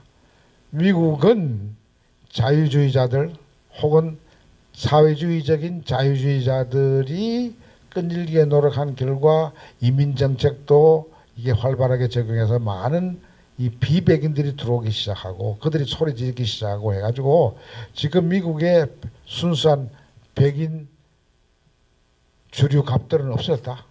한탄하는 거야. 그러니까 데모그래픽 체인지가 인구학적인 구조가 변했다. 옛날 미국에 매달릴 수가 없게 됐다. 이걸 한탄을 하더라고요. 그 한탄하는 소리 뒤에는 뭐냐면 이걸 복원하자라고 하는 이 운동이 일어날 것이라는 그 두려움이 생기는 것이죠. 아닌 게 아니라 오바마 2기 4년 사이에 그 사람을 힘을 집결해서 내세운 괴물이 지금 트럼프인 거예요. 트럼프 지 자신은 백인이지. 돈 많은 사람이지. 그런데 그가 아는 거야. 저 데모그래픽 체인지 미국의 비백인의 세력이 커지면서 생긴 그 도전을 위협으로 받아들이는 백인 중심 저 와스프라 그럽니다. 와스프, 화이트 앵글로삭슨 프로테스탄트 이 백인 이 순혈 이 주의자들의 그 불안을 조직을 해야만이 이게 정치적인 대박이 올 것이다. 그 사람은 항상 부동산 투기를 해가지고 막 상대방을 겁을 줘가지고 후려치기를 해가지고서 원래 값보다도 막 상당히 싼 값으로 이렇게 인수하는 그 재미를 붙인 사람이니까 이제 그렇게 정말 대단하게 후리치기 해가지고서 그 사람들 겁줘가지고 결국 그 사람 표를 얻었거든요. 결국 그 사람을 찍은 사람들이 어떠냐면은 학력 수준이 낮은 백인 노동자들 이미 그 산업화 시대에 퇴락한 공업지대의 노동자들이 지지를 했습니다. 디트로이트의 자동차, 피츠버그나 이런데 광산 노동자들, 철강 노동자들 여기서 이제 또 경쟁력이 좀 다른 나라하고 경쟁력이 떨어져서 불안해하는 이 학력이 낮은 백인들의 공포를 굉장히 활용해서 그걸 쓸어가니까 힐러리가 진 거죠. 이제는 이제 제가 예언하는 건 아니지만은 이 그간 오바마 때 졸던 사람, 2기에 졸던 사람들 이제 정신 차리고 힐러리가 떨어지고 나니까 정신을 차리고 요담 이제 선거에서는 나는 이 국면이 조금 달라진다고 봅니다만은 여하튼 이 트럼프의 현상은 극우 파시스트 백인 우월주의자들의 포퓰리즘이 지금 세계를 번지고 있는 건 사실입니다. 그 사이에 막 아시아에 집중적으로 강자들이 스트롱맨이 나왔는데 오늘 아침 뉴욕타임즈에 참 재밌는 사설을 봤어요. 근데 이게 이제 결론에 해당되는 이야기입니다. 사설에서 뭐라고 나왔냐면은 트럼프가 좋아하는 것이 뭐냐면은 센 조폭 같은 센 놈, 영어로 thug, THUG라 thug 같은 깡패라든지 뭐 하여튼 센 막 힘자랑하고 센 사람 이야기합니다. thug을 굉장히 좋아해서 thug 앞에 아첨하는 트럼프. 제목이 트럼프's 영어로 things for thugs. 이게 things라는 것은 물건이라는 것이 아니고 좋아하는 것인 뜻입니다. 그러니까 thug를 좋아하는 트럼프. 이게 오늘 뉴욕 타임스 가장 세계에 영향이 많은 부수는 적지만 영향이 제일 많은 그 사설입니다. 사설의 제목이 그런데 내용이 뭐냐면은 이번 12일 동안 트럼프 대통령이 아세아 순방하면서 미국 국내에서는 그렇게 막 함부로 이야기하고 무시하는 이야기하고 남 막 공격하고 막 이렇게 이런 사람이 아시아 순방하는 중에 그렇게 나긋나긋하고 아첨 떨고 하는 사람들은 전부 다가 힘센 썩어들아 이거야. 시진핑 앞에서 꼼짝 못하고 난 당신을 진심으로 당신을 내가 좋아합니다. 요번에 그렇게 마오 대통령 같이 올라가는 거 말은 그렇게 안 했지만 이렇게 격이 올라간 거에 대해서 정말 축하합니다. 그 사설에 그런 거 나와요. 옛날 미국 대통령은 그런 거 보면은 중국에 대해서 인권 문제가 있다. 이런 걸 간접으로라도 상기를 시킨 거야. 민주의 기본을 이야기를 했는데 한발도 않고 센 사람한테 가서는 다 그렇게 했다. 푸틴한테는 뭐라 그랬냐면 푸틴하고 잠시 사진 찍으면서 만나면서 이렇게 손잡고 하면서 하는 이야기가 어떤 이야기냐면은 야, 뭐 우리나라 미국의 언론도 문제지만은 미국의 소위 그 국가가 직접 담당하는 정보 부처가 있습니다. 제일 큰 것은 CIA죠. 국방성에도 있고 있잖아요. 그래서 모든 국가의 정보를 담당하는 기구에서 우리가 지난 대통령 선거 때 트럼프하고 힐러리하고 붙을 때 대통령 선거 때 러시아하고 무슨 통해 가지고 뭐 이게 방해했다고 그러는데 당신 그 믿어? 정신없이 믿는다고 하겠어요 그게 푸틴이? 아이고 그런 일 없죠 뭐. 그러니까 맞아 나도 그렇게 생각해. 아니 대통령이 자기의 소위 국정원의 보고가 그런데 그걸 안 믿고 푸틴한테 듣고 싶은 이야기 아무래도 뻔하죠 그거는. 근데 그걸 듣고 거의 진실인 것처럼 막 해외 나가서 이야기하고 돌아와서 이야기하니까 이 기가 찬 거죠. 그러니까 뉴욕타임스에서 볼 때는 기가 찬 거죠. 자기 나라의 국가기관의 정보기구를 안 믿고 러시아 걸 믿는다. 두테르테 내가 30대 사람 죽였다. 아직 그러고 뭐 법 절차를 통해서 이 마약 이 사범 소탕하는 게 아니고 법의회적인 방법으로 막 죽이는데 이게 민주주의는 아닙니다. 근데 그 앞에 가서도 당신 상당히 강력한 리더십을 갖고 있다는 것을 이렇게 기분 좋게 이야기해주고 단 그 기특한 것은 우리 대통령 앞에서는 젠틀맨이다. 그 점잖은 사람은 짓밟을 줄 알았는데 짓밟지는 않고 그건 종이하더라고요. 왜? 촛불 때문에 그런 거예요. 문 대통령이 그걸 알아야 돼. 촛불 때문에 자기가 대접받았다는 거 알아야 돼.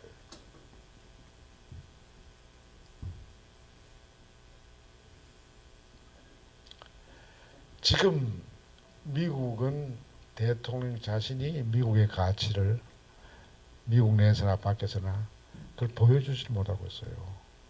그러니까 지금요 우리에게는 역사적으로 국제적으로도 하나의 좋은 기회가 왔어요. 무슨 기회냐? 미국 대통령이 못하는 거 우리 대통령이 세련된 민주주의의 정신, 촛불 정신, 이제 민주주의를 서방에 수출할 수 있는 단계에 왔다는 것, 그리고 비폭력, 환경 친화적인 정말 성숙한 이 살신성인적인 성숙한 시민 혁명. 촛불 자체라고 하는 게 뭡니까? 제가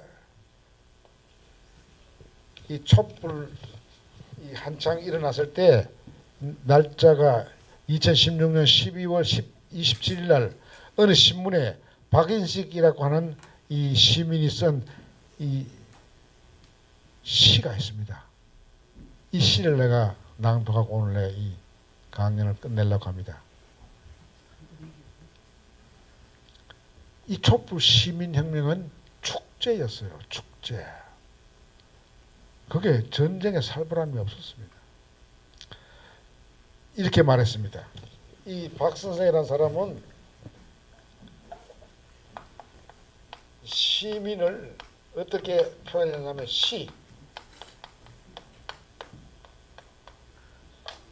시민으로 이걸 같이 같은 뜻으로 썼습니다. 시의 민중, 시민이 시민이었다. 이렇게 시가 시작됩니다. 불꽃이 한수씩 가슴에 피어 올린 촛불 시민은 촛불 시의 민이었다. 제 살뼈 녹아내린 촛눈물 다시 태워 불의의 몸통 불사른다. 1% 속의 촛불만이 몰아낼 99%의 어둠과 촛불만이 밝혀낼 99%의 진실이 감춰져 있다. 이 1% 속에 감춰져 있다. 외치는 촛불 시민은 촛불 시민, 시의 민중이다. 시의 나라 세운다. 촛불시로 개벽 횃불을 올린 시민의 영광이여. 횃불 행진을 보고 저도 가슴이 뜨거웠습니다마는 촛불시로 개벽 횃불 올린 시민의 영광이여. 촛불꽃의 영광이여 이어오라. 눈부시게 오라. 뜨거운 심장으로 오라.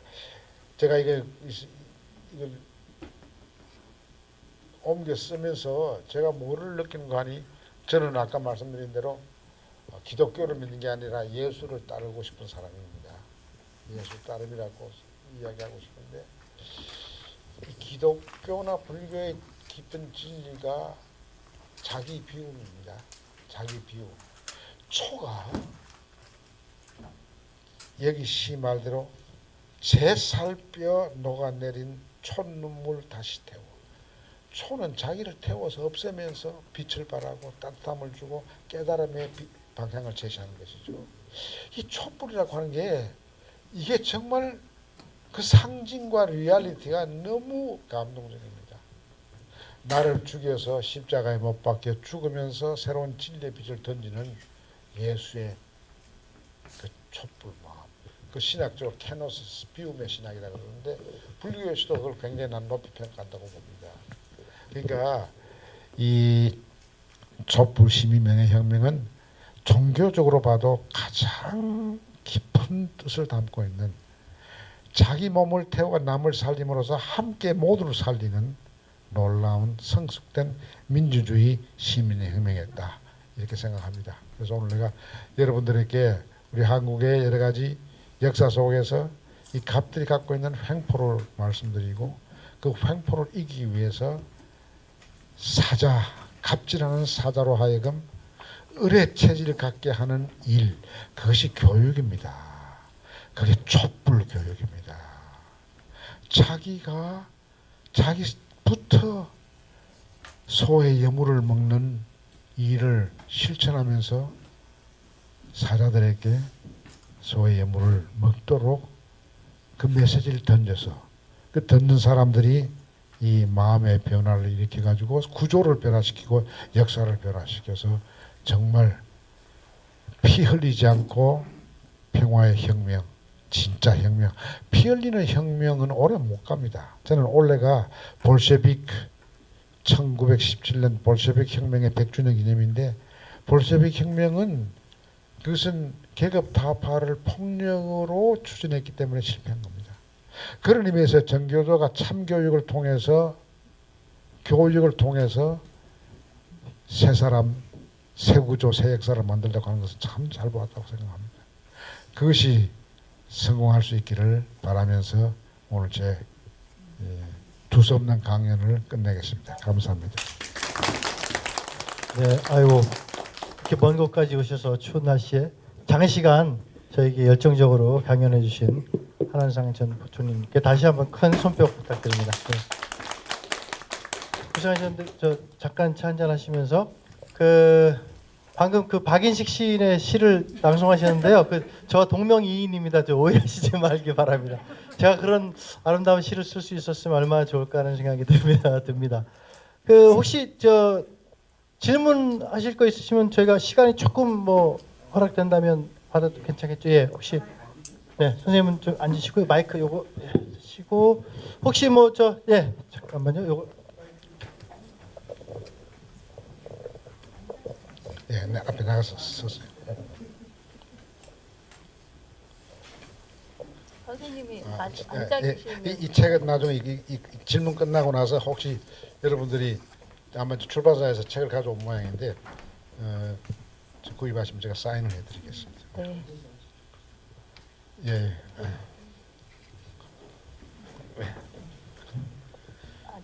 예, 질문하십시오. 네네네. 선생님 저 그 KBS 라디오에서 한번 나오셔가지고 이 책에 관한 이야기하고 선생님이 가진 생각을 얘기하려고 하셨는데 그게 취소가 된 적이 있었죠. 예, 예. 네. 그 이야기를 듣고 싶어요? 네. 아, 제가 그 대학 들어가기 전부터 잘 아는 그 분이 이제 여성인데 그 수원대학교 철학과 교수가 됐어요. 여러분 아시는 이주양 선생인데 이주양 교수가 이제 이 책을 읽고 책을 읽으니까 선생님 그 인문학적 본질과 상상력이 굉장히 많던데 자기가 지금 KBS에서 라디오 프로그램 이주양의 인문학 산책인가 뭐 하는 게 있는데 선생님 나오셔서 이 책에 대해서 하자고 30분 동안 제가 좋다 그랬죠.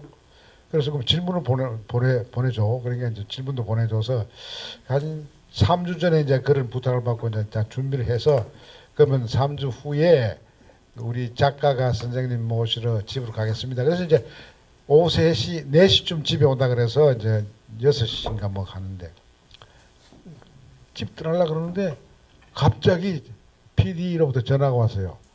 그 선생님이 오늘 출연 못하게 됐습니다. 그래서 내가 깜짝 놀라서 왜 못하게 됐냐 하니까 위에 라디오 국장이 안 된다고 이야기합니다. 이유가 뭔고?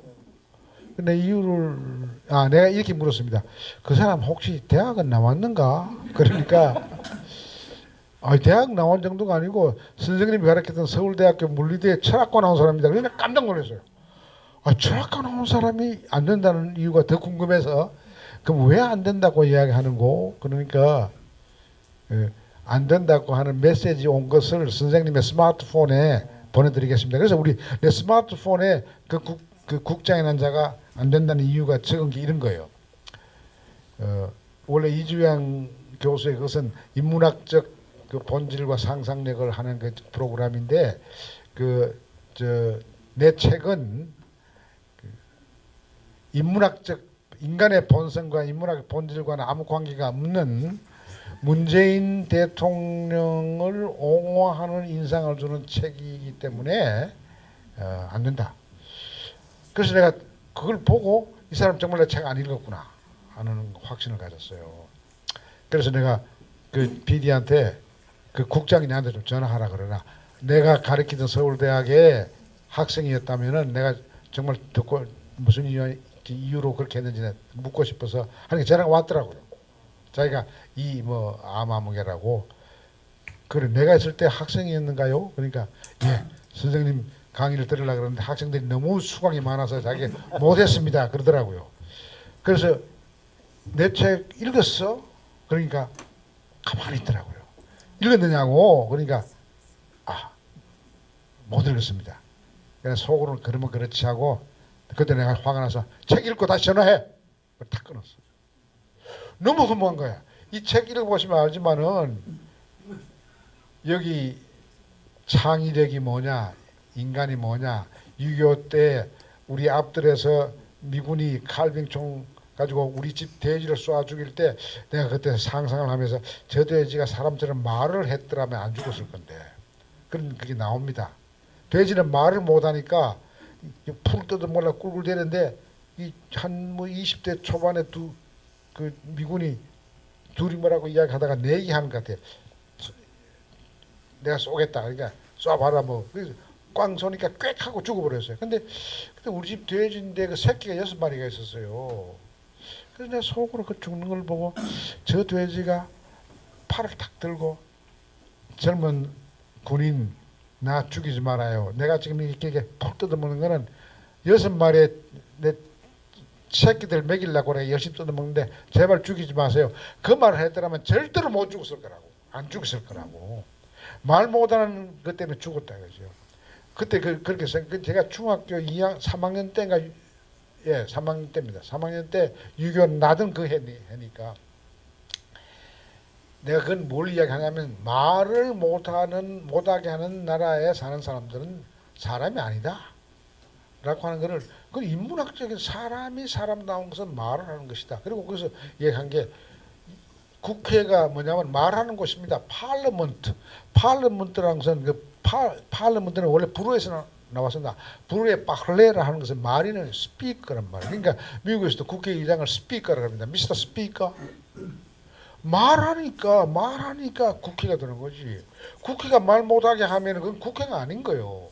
그런 생각을 한 건데 나는 뭐 정치적인 에세이를 쓴 것만 아닙니다. 물론 그게 호되게 뭐 삼김씨 나무란 것도 있고 지금 내가 읽으면 내가 어떻게 서울대학교 교수하면 젊은 교수가 어떻게 그때 그 하늘처럼 높은 삼김씨를 대고 그렇게 호령을 했는지 내가 모르겠는데 그거는 일부고요.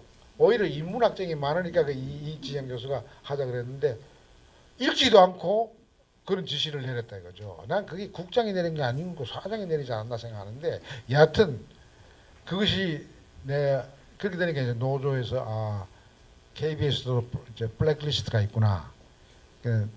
나도 블랙리스트에 올라가 있구나. 그래서 내전에 판사 출신인 사람도 다 거절이 됐는데 연결이 돼가지고 노조가 불이 붙은 거죠. 뭐 이런 것도 보면 뭐 그런 사건이 있어야지 좀 정신을 깨달음이 서로 있는 것 같습니다. 근데 하여튼 허무한 거죠. 그 국장님으로부터 그 다음에 뭐 혹시 사과나 뭐 이런 연락은 받으셨습니까? 그래서 이제 그다음 이제 그 노조들하고 잠시 이제 인터뷰도 했는데 그쪽에 이제 그 사람 국장 위에 있는 사람이 요즘은 부장이 아니고 뭐더라? 이름이 다르더라. 이름이 직책이 달라졌더라고요. 센터장이 전화를 오고 내가 다니는 교회까지 찾아와서 이주양 씨하고 찾아와서 이주양 씨 저 국장이 잘못했으니까 다시 그 이주양 교수하고 다시 하겠다 그래서 내가 안 한다. KBS 보니까 KBS가 적폐들이 세력들이 다 차지하고 있는데 내가 거기 가서 다시 안 한다. 그러니까 너희들이 적폐 끝날 때까지 안 한다 하고 내가 선언하고 안 나갔죠. 안 나갔는데 이제 좀 기가 막히는 것은 자기들이 인문학적 상상력을 존중하는 것처럼 해서 내 그걸 못하겠는데 인문학이 뭔지도 모르고 읽지도 않고 이런 사람들이 하니까 참 정말 부끄러움 모르는 사람들이죠. 근데 그 국장은 뭡니까 센터장이 와서 사과를 한다 그러더라고. 자기가 그 국장 위니까 사과한다 그래서 내가 당신 사과 받을 이유가 없다. 당신한테 뭐 잘못한 거냐? 만약 그 국장한테 지시 내린 게 사장이라면 사장이 나한테 정식으로 문서로 전화를 하지 말고 문서로 사과해라. 그런데 내가 문서를 안 왔습니다. 지금 사장 이름이 뭐예요 지금? 고씨인가? 고대영. 고대영 씨인가? 하여튼 문서로 내한테 사과를 보내라 그랬는데 안 왔습니다 아직까지. 네, 그 사과를 좀 빨리 하셨으면 좋겠는데 그분들이 바쁘실 겁니다 아마. 혹시 뭐 한 분 정도만 더 질문을 받을 수 있을 것 같아요. 시간상 뭐 질문 있으시면 손 들어주시면 마이크를 드리겠습니다. 워낙에 그 강연을 소장님. 특히 그 돌아가신 뭐 김대중 대통령님하고 인연이 깊으신 것 같아요. 그 책에도 여러 가지 비하인드 스토리를 밝히셨는데 혹시 책에 밝히시지 않은 DJ와 관련된 비하인드 스토리를 하나 관계 중에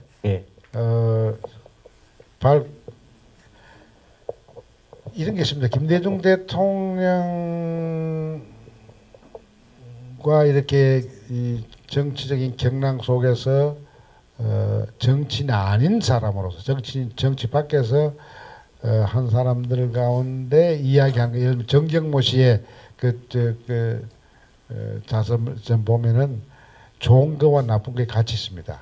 정치한 사람들은 또 그렇게 안 쓰더라고요. 지식인들은 되게 양쪽 다 쓰는데 김대중 전 대통령이 되기 전에 내 책에서 잠시 이야기를 했지만은 그 사형 구형을 받고 최후 진술하는 그 장면은 나는 공동 피고인이니까 같이 들었으니까 아 저분은 정치인이기 전에 그야말로 세인트구나 하는 생각을 가졌어요.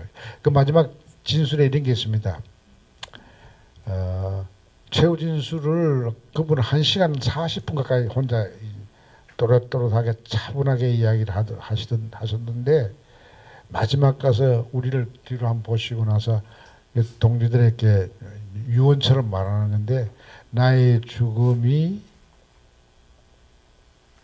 끝으로 한국에 정치 보복이 없기를 바란다. 근데 정치 보복을 김대중 대통령은 그 죽으면서 사형 구형을 받고 최후 진술로 한 건데 요즘 그 보복이라는 이야기를 너무 쉽게 전직 대통령이 말하는 거 보니까 이게 막 분통이 터지는 거야. 진짜 이런 말은 그 사형 그걸 구형받은 사람이 진정으로 이야기하는 거야. 그 최후 진술하고 나서 누가 시킨 것도 아닌데 우리가 다 같이 24명이었습니다. 김대중 피고인 같이 그 애국가를 불렀어요. 누가 뭐 선창도 안 하고 다 한꺼번에 터져 나오더라고요. 눈물을 흘리면서 했는데 그게 이제 굉장히 감동적이었는데 제가 쭉 김대중 대통령을 이렇게 가까이서 이렇게 모시면서 그런 센티면이 있는가 하면 또 어떤 거는 굉장히 현실적인 정말 놀랄 정도의 그 현실적인 것. 거기서 저만 봤습니다만은 제가 미국에 먼저 가고 1년 후에 사형수 김대중 씨가 이제 그 미국에 망명 올 때 비행장에 내가 나갔던 소수의 사람 중에 하나인데 그때가 12월 23일 오셔가지고 다음 날 크리스마스 아침에 워싱턴에 있는 큰 성당에서 그 미사를 드리는데 깜짝 놀랐어요. 그 미사 큰 거에 그 많은 미국 사람들이 와서 경건하게 예배 오는데 왕 하고 우시더라고요. 어린아이 울듯이. 깜짝 놀랐어요 내가. 그게 막 뚫렸던 며칠 전만 하더라도 육군교도소에서 사형수로 있었던 분이 왔으니까 너무너무 놀랄 거 아니야. 그분 또 신앙도 있고 하니까 우시는데 호곡을 하시는데 목모 울더라고. 한국 기자 하나도 없었어요. 안 보였어요. 일본 기자들이 와서 막 사진 찍고 했는데 그런 면에 대해서 잠시 언급은 했지만 깊이 언급 못하고 김대중 대통령이 우리 집에 와서 내가 뉴욕에 와서 며칠간 한국 음식을 못 먹으니까 좀 한박사 좀 한식 좀 그러길래 우리 집사람이 이제 육개장 끓여서 이제 먹는 과정에 사달에 나는 이야기가 있습니다. 김대중 씨한테 내가 굉장히 섭섭한 이야기를 섭섭한 이야기 아니에요. 지금 생각하면 이건 나중에 여러분 보시면 판단하겠습니다만은 그 이돈명 변호사가 그때 마침 미국 오셔서 같이 밥을 먹는데 김대중 대통령께서 이동지 한국의 지금 형편이 어떻소? 그러니까 지금 민주협 이야기를 하더라고요. 동교동은 이제 상도동은 막 지금 잘 뭉쳐서 잘 하는데 뭐 동교동은 뭐 흩어져 있다. 뭐 그런 이야기를 하니까 김대중 선생이 이동지 돌아가거든 동교동 중심으로 굳건하게 뭉쳐서 그 하시오. 그러기를 난 정말 학자고 교수니까 순진한 마음으로 선생님 말씀 그러면 어떻게 됩니까? 선생님 지금 뉴욕에 여기 미국에 계시니까 지금 이 변호사를 통해서 국내인 동지들에게 내가 몸은 여기 워싱턴에 와 있지만 나를 지지하고 하는 모든 동지들이요 김영삼 총재를 밀어서 이 군부를 종식하는데 뭉치라 이렇게 말씀해야 되고 그러면 김영삼 씨는 밖으로 향해서 해외 나가 있는 모든 우리 교부들은 지금 외롭게 워싱턴에 가 계시는 김대중 씨를 열심히 밀어서 나는 국내에서 김대중 동지는 해외에서 이 군부 전두환 정권을 종식시키는데 힘을 모으라 이렇게 말씀하셔야지 이 동교동하고 상도동 싸움하는 것 같은 그런 거 해서 내가 이야기하니까 화가 대단히 나는지 육개장 다 드시지도 않고 이효 여사 대로 확 나갔어요. 우리 집도.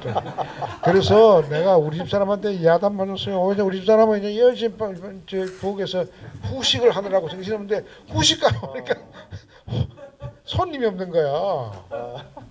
그럼 나를 다 우리 사람 노래 보는데 뭐 나도 뭐 그런 줄 몰랐죠. 자, 그런 에피소드 이런 거는 이제 정치 한 사람은 그렇게 뭐 그런 말도 못 합니다. 선생님이 그러면 안 됩니다. 이런 말 못 하죠. 그리고 거기 또 나오지만 내가 워싱턴에 일주일에 한 번씩 갔어요. 뉴욕에 있으니까. 가면 그 아파트 들어가려면 세큐리티가 복잡해요. 한참 기다려야 돼요. 그러니까 미국이 김대중 선생을 보호하니까 불순한 사람 못 들어가게 하는 건 좋은데 여러분 가면서 내가 그때 미국에서 히트한 영화가 깐디 영화였어요. 깐디 영화를 내가 보고 나서 너무 감동을 받아서 선생님 깐디가 되십시오. 깐디가 되면은 네루는 저절로 됩니다. 그런데 네루 흉내만 자꾸 내고 네루 수준에 머물면은 그 순간 깐디는 안 되고 다시 안 됩니다. 그러니까 왜 그래요? 그러더라고. 지금 대한민국을 좌지우지하는 게 군부 아닙니까? 군부가 뭡니까? 내가 대구 사람인데 전부 다 내 후배 선배들이 그 선생님 그렇게 잡아가고 했는데 이 미국이라는 데가 이게 어디에 마음 놓을 때가 있습니까? 전부 그 사람들 여기 있습니다. 그러니까 너무 네루 같은 이야기를 정치인의 발언을 너무 하면은 또 일본서 납치되듯이 또 그렇게 당할 수가 있으니까 지금은 깐디처럼 구름에 올라가서 민족주의가 어떻고 평화가 중요하고 인권이 중요하고 인간의 본질은 무엇이고 비움이 어떻게 이런 높은 차원의 말씀을 하시면은 나중에 국민들이 네루가 되어달라고 할 겁니다. 그런데 네루 흉내내다가 깐디의 품위를 잃으면은 네루도 못 되고 깐디도 못 됩니다. 나는 진실로 함석헌 선생처럼 그런 사상가로서의 김대중 선생이 되고 정치인으로서의 김대중 대통령이 되기를 원한 거예요. 지식인으로는 마찬가지예요. 근데 내가 저 책 보면 여러분 알겠습니다. 짐작하시겠습니다만은 난 두 길 사이에 끼어가지고 두 분 밑에 다 부총리를 했어요. 또 근데 역설적으로. 그래서 다 행복하지 않았어요. 김영삼 씨는 너무 보수적이어서 아주 뭐 숨이 콱콱 막힐 정도로 제가 고통을 많이 당했고요. 김대중 대통령대로 왜 주변에 저런 사람들을 써나 싶은 생각이 많이 들어가지고 좀 마음이 좀 불편했는데 여하튼 재밌는 것은 김영삼 대통령은 항상 저것은 내 밑에 부총리 하지만은 김대중 사람이다 이렇게 생각했고 김대중 씨는 저거는 내 밑에 또 교육부총리를 했지만은 저게 경상도 사람이니까 김영삼 씨 사람일 거야. 근데 김대중 씨는 나를 DJ 와에서 사람으로 보지 않았지만은 그걸로 와서 그렇게 생각하신 것 같아요. 그러나 저는 개의치 않았습니다. 지금 사실 내가 제일 친하고 내가 마음에 서로 두고 이야기하는 사람이 홍걸입니다. 어릴 때 김홍걸 씨는 참 아버지가 갖지 못하고 있는 침착성과 그 논리적인 거 보면 놀랍고요. 그러니까 김홍걸 씨에게 많은 희망을 걸고 있습니다. 아버지가 못한 것을 해내리라 생각하고 있으니까 홍걸 씨는 이제 요즘 자기도 나이가 50 넘고 이렇게 되니까 늘 저를 한 박사님 집에서 그렇게 자기 집에서 그렇게 불렀으니까 다 자기 아버지를 죽으도록 모시고 뭐 죽을 때까지 충성할 거라고 생각했던 사람들이 뭐 다 이상한 데로 가고 뭐 이상한 그런 걸 보고 저하고부터 가까이 되죠. 근데 나는 별로 재미없게 썼는데 쉽게 쓰려고는 노력했습니다. 그래서 쉽게 써서 지금 고등학교 2학년 정도가 읽어도 충분히 그 뜻을 알 수 있을 만큼 썼는데 제대로 됐는지 모르겠습니다. 여러분께서 좀 읽어보시고 젊은이들에게 많이 살아있는 교과서로 써주시면 역사를 변혁시키는 데 도움이 될 거라고 생각합니다. 네, 감사합니다. 그 선생님 말씀 들으니까 김대중 대통령께서 집권하신 후에 사실은 정치 보복보다는 좀 포용하고 용서하는 그런 모습을 많이 보이셨는데 그게 우리 선생님의 영향이 있으셨던 거예요. 네. 김대중 선생은 선생 때 정말 고생을 많이 했잖아요. 그를 죽이려고 한 사람이 한둘이 아니었잖아요. 그런 고난 속에서 그분이 온몸으로 얻은 철학이 그겁니다. 그리고 정말 나는 사형 구형 받고요. 그렇게 태연하게 1시간 40분을 논리적으로 차분하게 이야기하는 거 보고 저분은 정치인 되기 너무 아깝다. 세인트다 이렇게 생각했습니다. 그건 제가 그 김대중 대통령 돌아가시고 나서 기자들하고 이제 이렇게 대답하면서 내가 여러 번 지적한 사실인데, 근데 그런 지도자도 세인트 같은 마음가짐을 가졌는데도 정치를 하다 보니까 또 너무 어떨 때 실리를 따지고 이런 거 보고 왜 저런 사람을 옆에 놔두나. 김대중 대통령이 돌아가시고 나서 소위 부관 참시하듯이 그 밑에 있던 사람들이 이상한 데로 간 거는 참 가슴 아픈 일이죠. 그 가슴 아픈 부분이 있어요.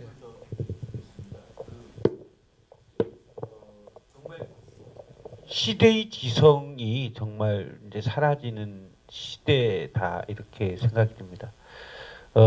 선생님 시대 때 리영희 선생님, 그 다음에 같은 후배 교수였죠. 김수행 교수님, 그 다음에 또 더 후배일 수도 있는 그 신영복 선생님, 요분들과의 인연이 있으시면 인연 또는 동료 그 지성으로서 이분들을 어떻게 생각하시는지 짧게 이렇게 좀 말씀. 지금 시간이 많이 지났으니까 저 가까이 지나던 그 서클이 하나 있습니다. 그 가까운 의학세 클럽이라고 있습니다. 여러분 들어봤는지 모르겠네.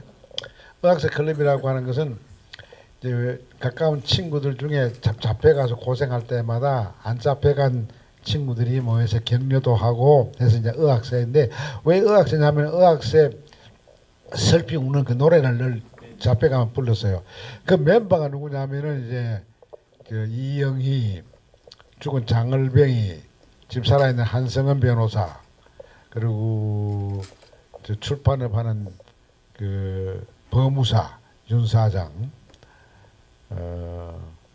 그리고 저 임헌영 그 문학평론가, 이런 사람들이 이제 그 우리 의학세 그룹인데, 가을이 되면은 저 강원도로 또 가서 또 잘 놀고 노래 부르고 서로 회포 불고 했는데, 그 벌들이 이제 다 하나하나 가고 그러네요. 그러니까 이영희 선생 생각도 많이 나고, 장을병 총장은 두 김씨가 갈라졌을 때 나보고 아주 가슴 아픈 이야기를 했어요. 기분 나쁜 이야기를 했어요. 이게 뭐냐면, 한 박사도 막 경상도 사람이네 YS를 미는 거 보니까, 그게 아니거든. 내가 YS를 미는 건 경상도기 때문에 미는 게 아니고, 김대중 대통령을 미는 것은 전라도 사람이기 때문에 미는 거 아니에요. 그때는 YS가 굉장히 배심 좋게 박정희하고 맞서는 걸 보고, 이철성 중도통합론과 달리 그걸 격려하기 위해서 한 것인데, 결국 YS하고는 안 맞는 게 가치가 안 맞아요. 통일 평화에 대한 생각이 근본적으로 안 맞아요. 그 점에 있어서는 DJ하고는 잘 맞았죠. 근데 아까 친구들 이야기는 나중에 이 시간 있으면 하기로 하고, 근데 지금 의학세 멤버들이 벌써 반은 죽었네요. 그래서 그런 친구들이 그립네요. 네, 오늘 긴 시간 이렇게 열정적으로 강연해 주신 우리 한원상 선생님, 혹시 이제 못다한 이야기들은 이제 책을 좀 여러분들이 구입해서 사보시면 더 자세한 이야기를 들으실 수 있고요. 큰 손뼉으로 감사의 말씀을 전하도록 하겠습니다. 네.